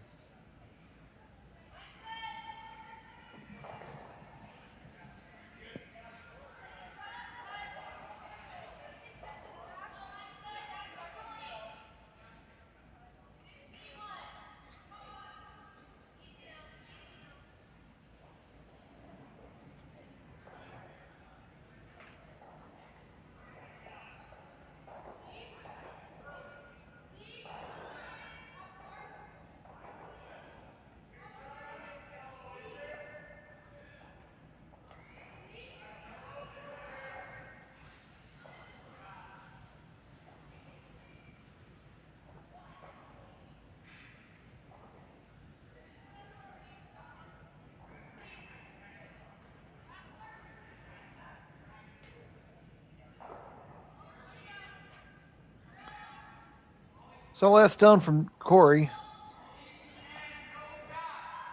He's looking to make this takeout in the one in the back in line 2. He's going to do just that. Does leave the double back. Going to have to throw it.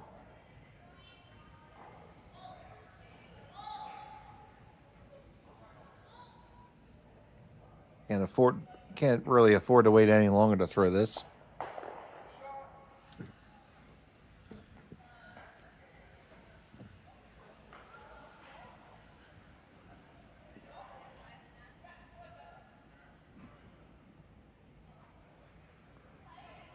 Question is, with this flat roll, it's certainly going to roll open.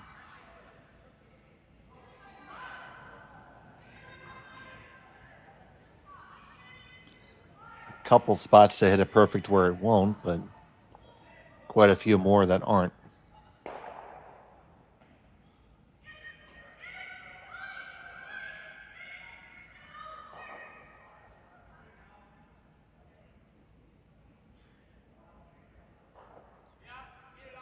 So after they've gotten out their protractors and parallel rules, they've figured out the sines and the cosines and the tangents. Tangent being the most apropos, or more appropriately congruent.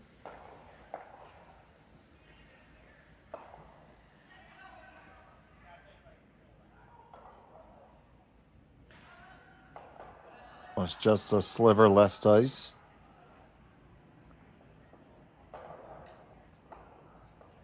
Got to make this, or it's the bare minimum that you had to get in your power play is 2.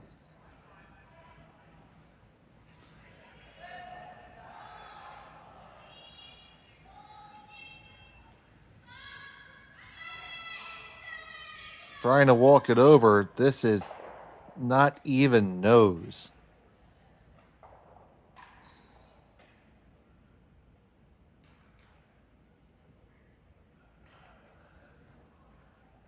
Now with a good hit and roll, the Coreys have an opportunity to not only take away the deuce, to possibly put a force or even a steal on.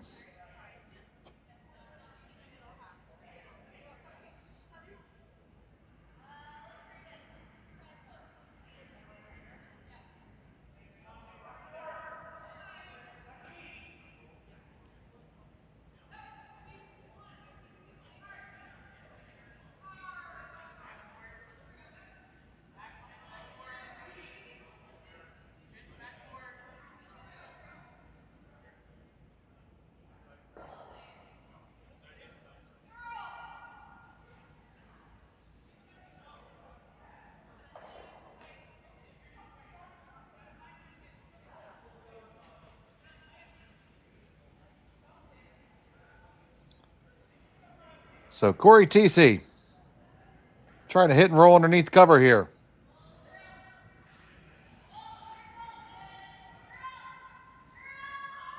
Dropkin trying to get to curl, finding that same spot their opponents just found.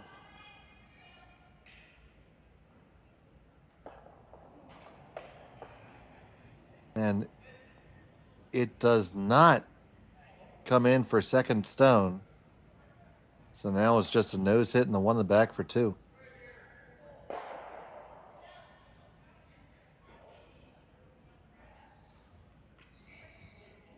Seonyeong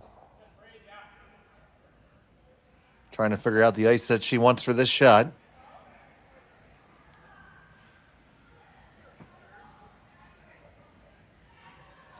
She handles her own brushing.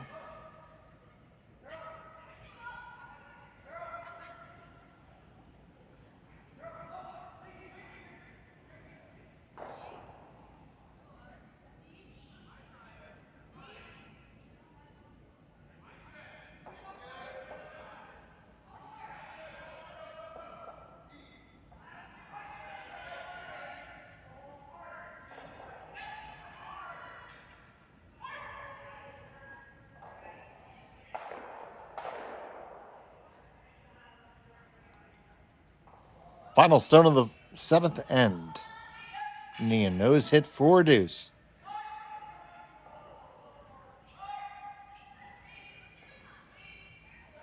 Kim's going to let this curl up just a little bit. Looks like she has it no problem. And put two on the board for red. Thiesse and Dropkin will be coming home with hammer, down by one when we come back. You're watching Curling Stadium. Hey guys, what can I get started for you today? Bananas away, regular? And I'll have the rip berry, but can I get vanilla oat milk and I'll add spinach and ginger? And can I substitute the raspberries for strawberries? Also add the chia and hemp seed, and definitely have the power booster and the collagen booster. And can I get that blended twice? Wow. For Alicia, Custom Chaos? One of a kind. You're one of a kind. Booster juice, freshly made, your way. Developed over a decade in collaboration with the finest ice makers this side of the Atlantic, the Pebblehead PB5 is nothing short of a triumph of sophistication and craftsmanship.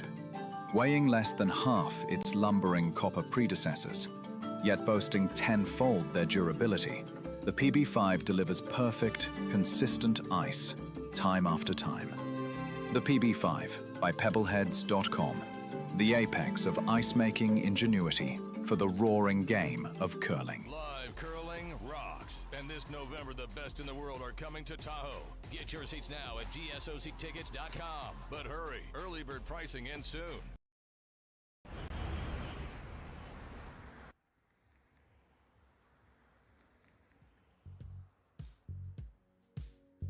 That's life. That's what all the people say.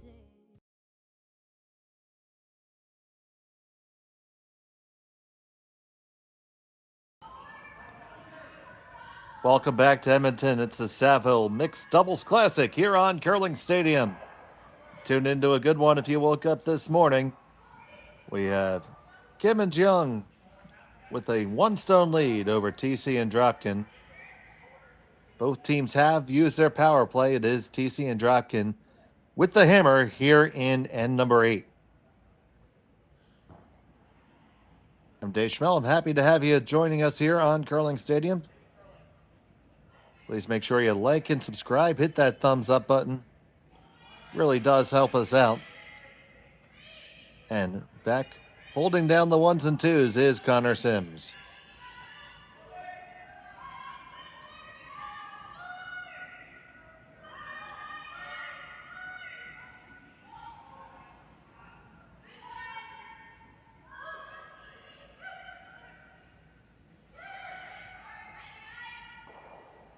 Cory Thiesse plays the old follow down. Gets a little separation, which is good if they're going to get a multiple score. Pretty simple. If the Coreys can manufacture a deuce, they're going to win.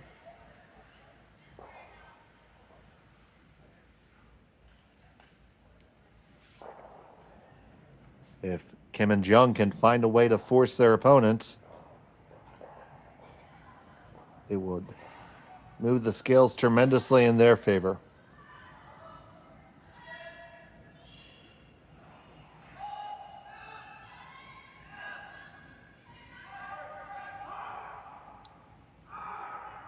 This one from Seonyeong, from Yeongseok rather. Swept by Seonyeong right on with a nice angle.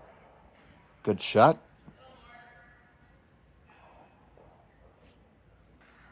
So now Cory and Korey looking at it.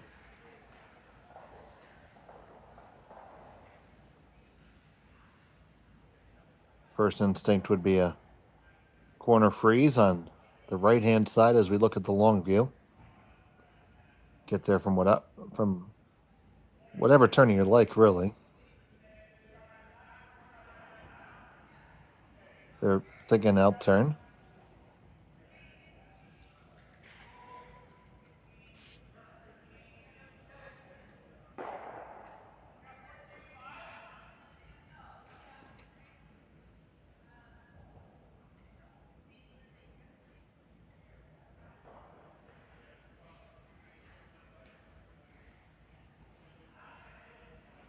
So Cory Dropkin is settling in.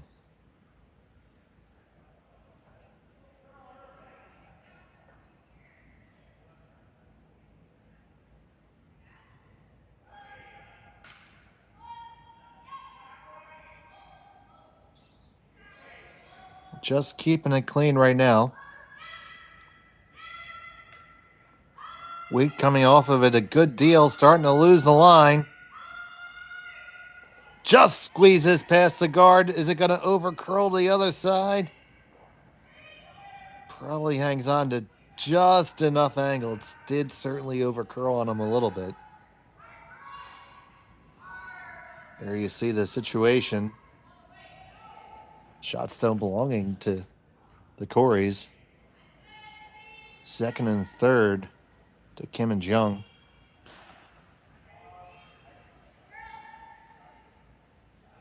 And they know the situation. They know a force is good for them.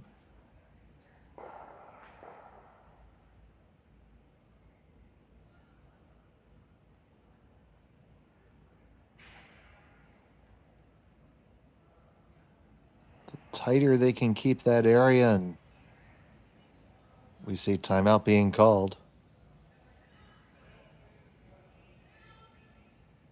As the coach comes out,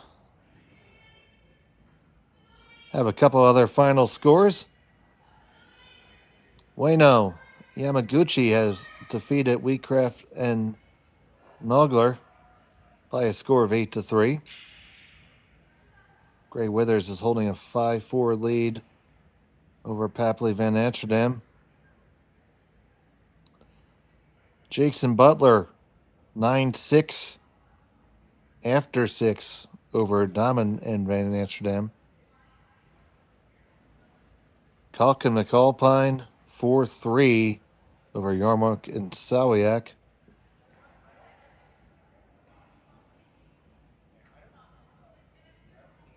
Very tight game between Richardson Davies and Morris Wheeler. 8-7 at last count.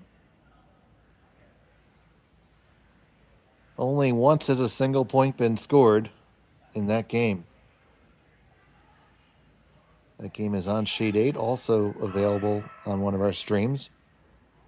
And a 5-ender for Yurko and Mason Wood to give them a 7-4 lead over Yarmuk and Hlushak.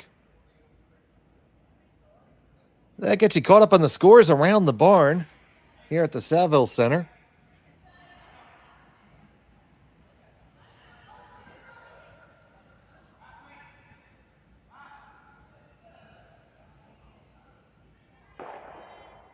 And we'll see what they cooked up coming out of the timeout.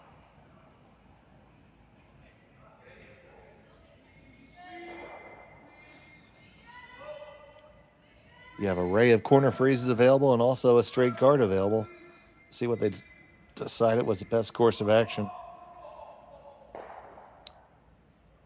throw an intern, so this is likely going to be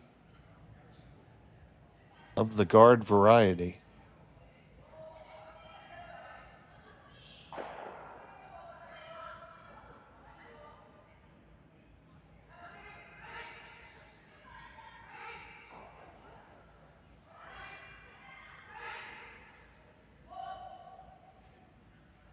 It is going to come down into the rings. You want to stay on the outside of that stone. Right in front, it's still a really good outcome for him. And now the Coreys trying to see if running the whole pile helps them.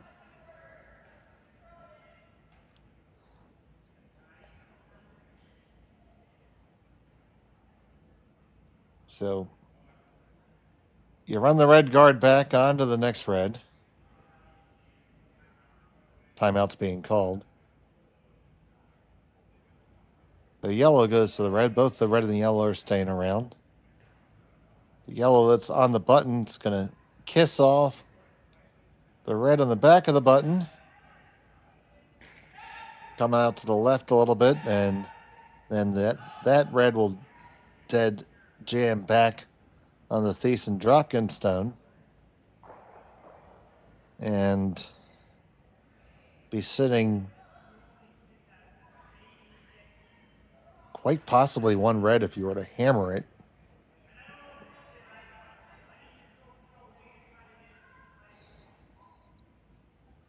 Or do you try to set something up to maybe be able to eject that red that's on the button later? You could possibly even just drop a stone over on the side of the rings to use to angle in later. Now, there's nothing to prevent, obviously, your opponent from peeling it off, which they would likely do. Could come down to your shot stone right now and advance it onto the back one. Would change the angles and possibly in your favor a little bit.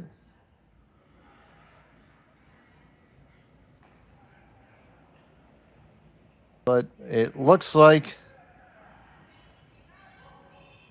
running the works is the plan.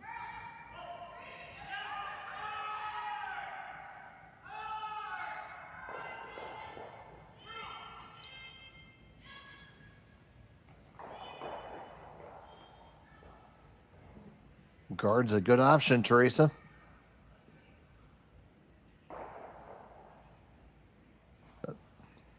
Here we go.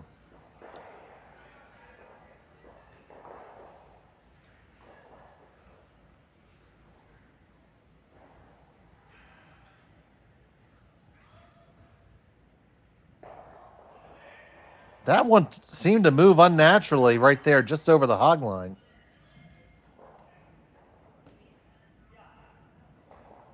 Looked like it picked really quick. Let's see if he's doing the sweepy sweep. You take a look at it right there. It grabbed something and took on a lot more rotation.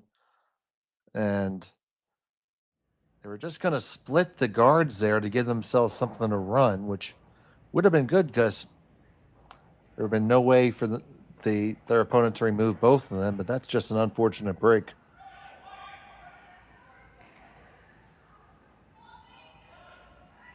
You see both Kim and Jeong performing housekeeping on the way back.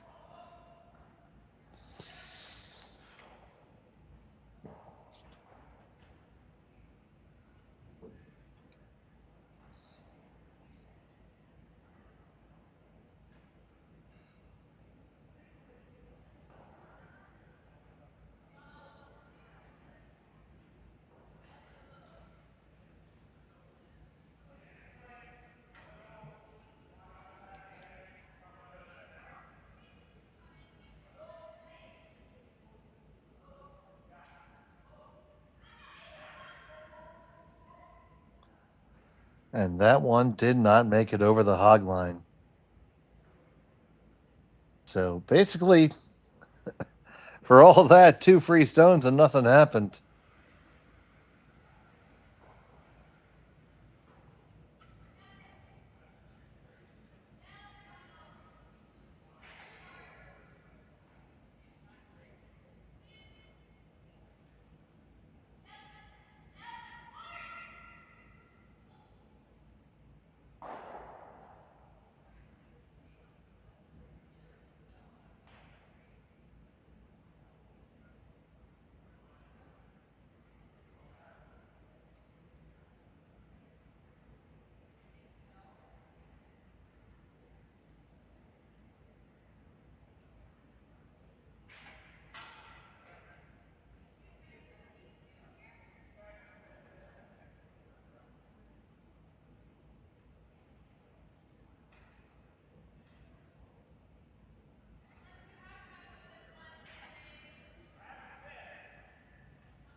Question is, can they still do it? I think they're going to try to do the same shot again.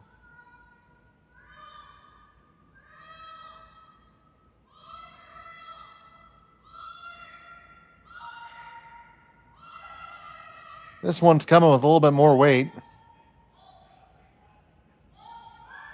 This time they're probably looking to get past the guard, which they do. What are they going to come into contact with?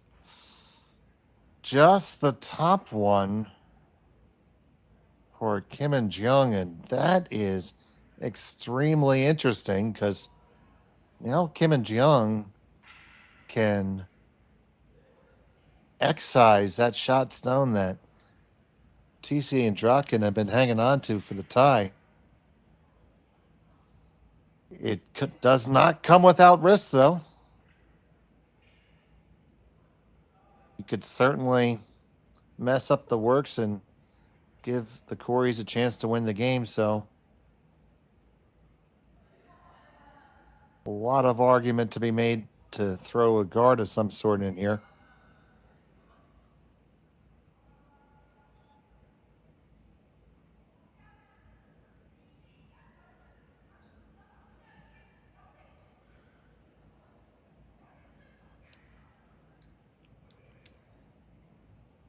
May not even be the worst idea to remove your own redstone and make it not be a weapon. I mean, that's the aggressive play right there, and it's certainly there. So even if you, as long as you catch the shot stone, it's going to go out the side. You're going to push your own back on to the TC Dropkin stone. But you're probably line 2, maybe 3 after that. Probably 2.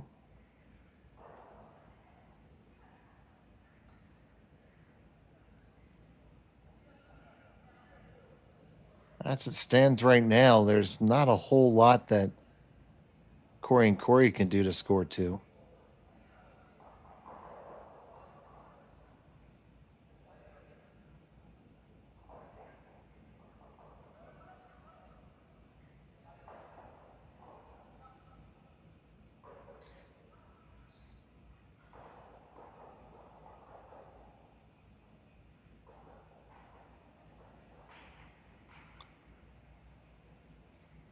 Final stone in the 8th for Seonyeong Kim.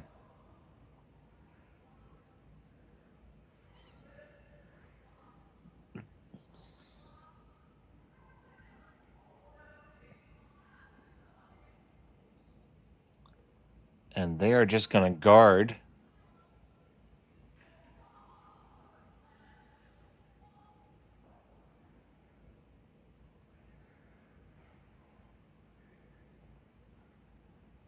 So they are frozen, so the drag effect comes into play.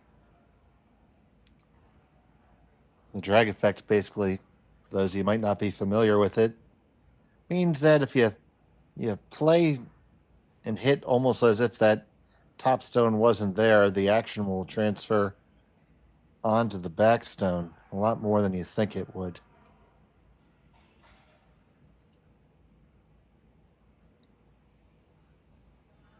They're thinking that if they run this pair of red straight back using the drag effect, so they're going to have to hit about half the stone,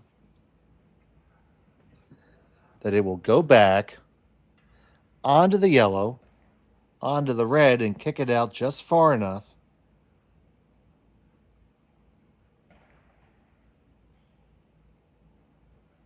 to pick the red out. Also, you're going to be getting your stones moving. So here we go. Final stone of the 8th end. Cory Thiesse. They're going to try to drag these back. Way too far on the outside. And it's going to be a single point and a single point only. And we're going to have bonus curling. All tied up. Kim and Jeong will have the hammer in the extra when we come back. You're watching Curling Stadium.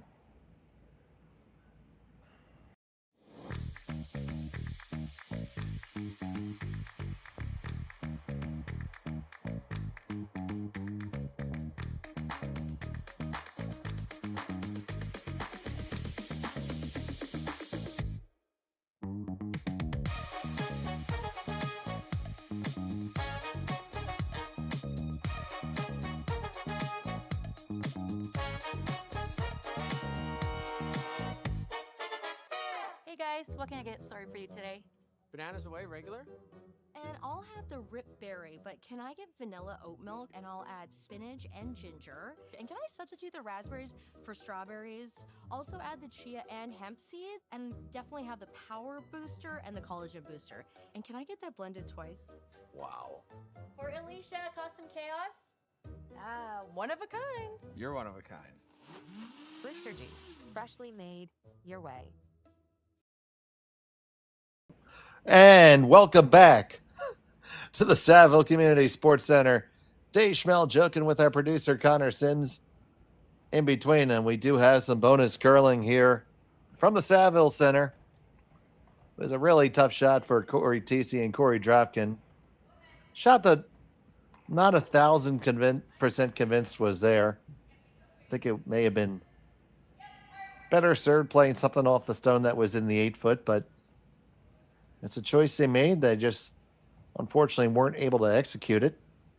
And that does throw a big advantage over to Kim and Jeong. Just need to score one with the hammer. They'll have the opportunity to play this as a much more open end. Still can't remove anything yet.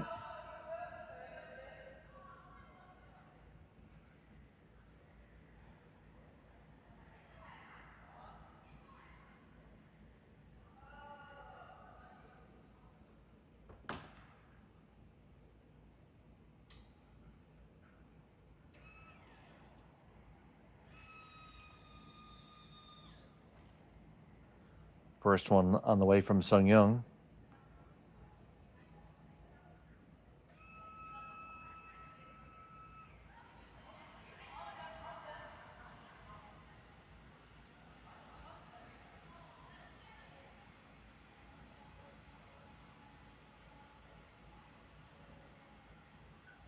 Comes all the way down the back.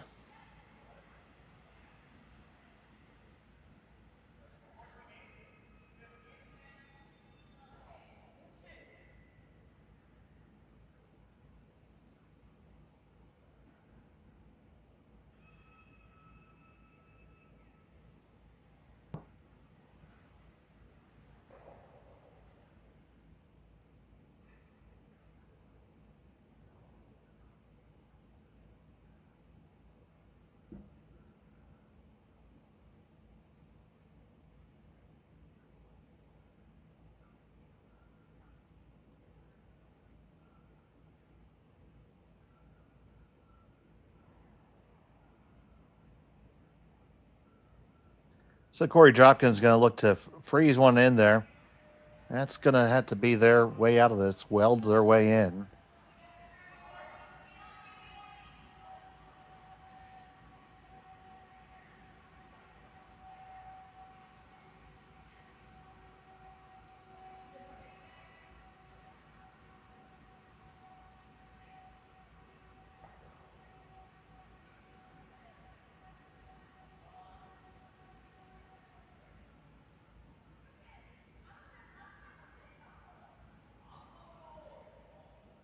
It got down there. Now 5 rocks. This is where we're going to see peels occur now. They don't have to worry about manufacturing a deuce. Just find a way to get a single. So the guards get to go away now.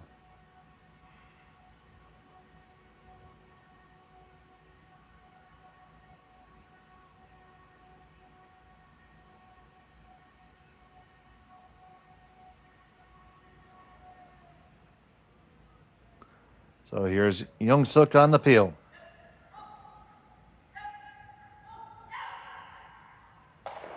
One, two. Open things up in the back, which is kind of important, but left a lot of guards there, so can't really say that's a full make. He knows it too.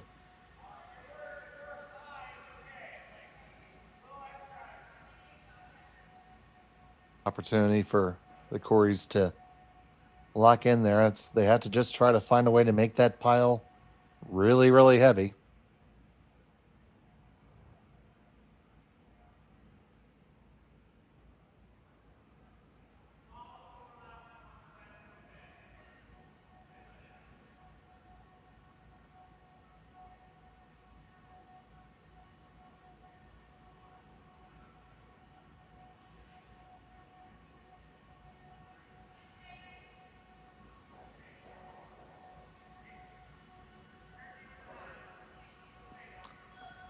On the way down from Dropkin.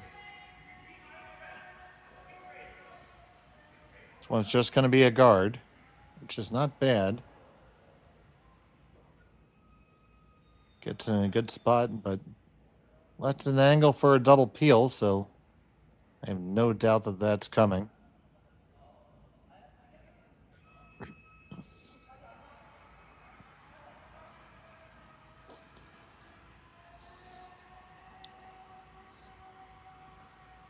A really good shot could kill all 3 yellows here.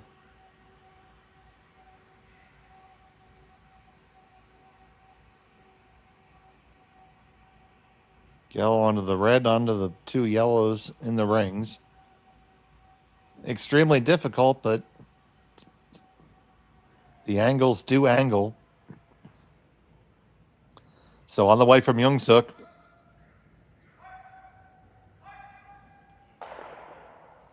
Only going to get the straight peel. It was really very important to get that second one moving. Now Dropkin's just going to lay it back up there.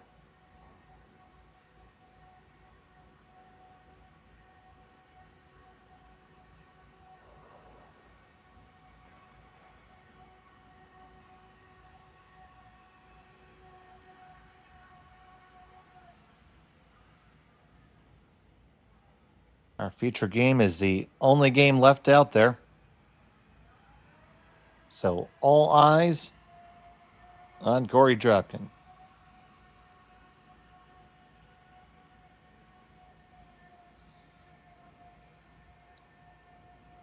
His last of the extra.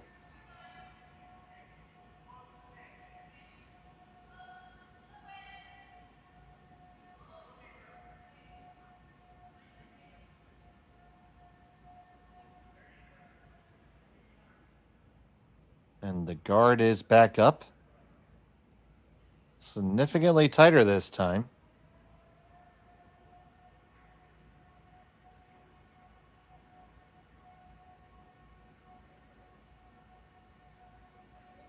I think another peel has to be upcoming. Or do you go and get there first? Now the guard is so long. absolutely no problem in throwing a down weight shot and pushing that one back right now. And possibly with those guards being staggered, getting to a place where the Coreys can't dig it out or even draw it out, count it. I would be tempted to make that play now.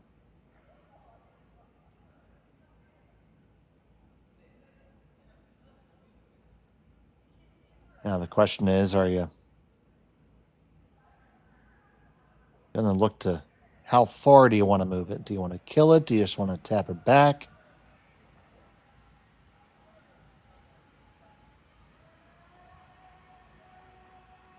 I don't like going there.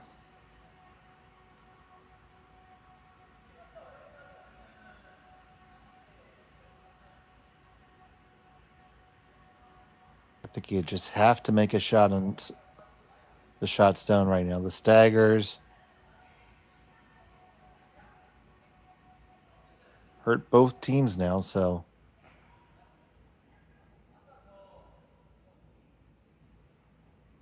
yep, they are going to make the play on it.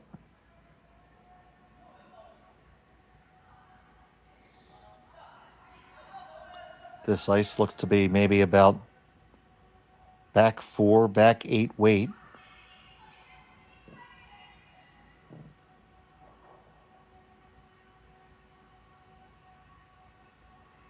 So playing the out turn tap here.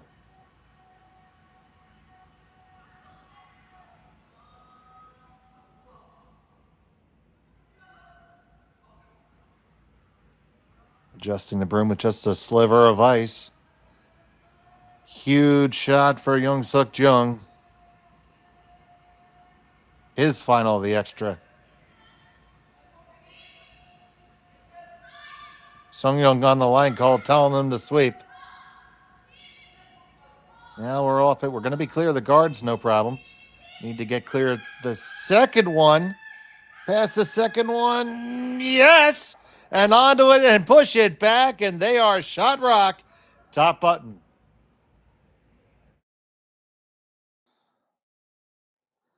You see that? They played a dance with the devil in the pale moonlight. Past the 1 and past 2. And making the absolute best shot that was available. Well done.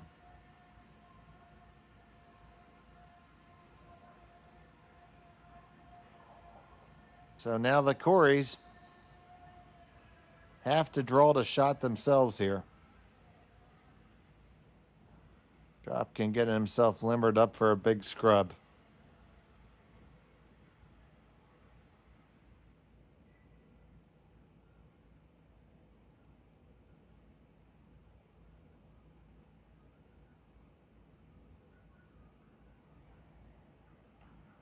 So here it comes, Cory Thiesse. Her final, the extra. Has to be shot rock after this. Needs a good piece of the button.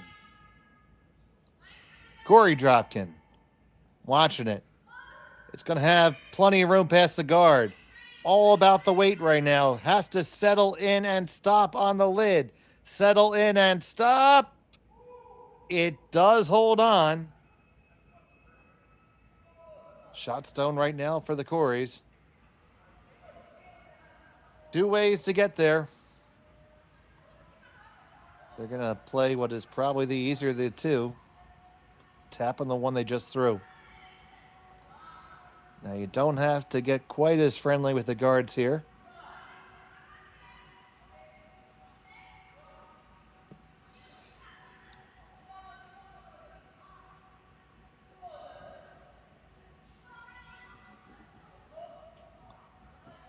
It's been a good battle between these two teams that are both undefeated thus far in pool play. 2-0 for each of them. Only one will remain undefeated.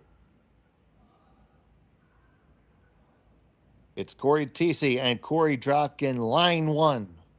Seonyeong Kim and Yeongseok Jeong. have the shot for the game.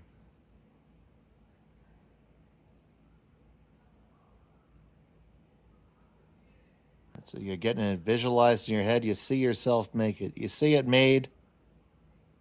You feel it made. Now, you go and make it.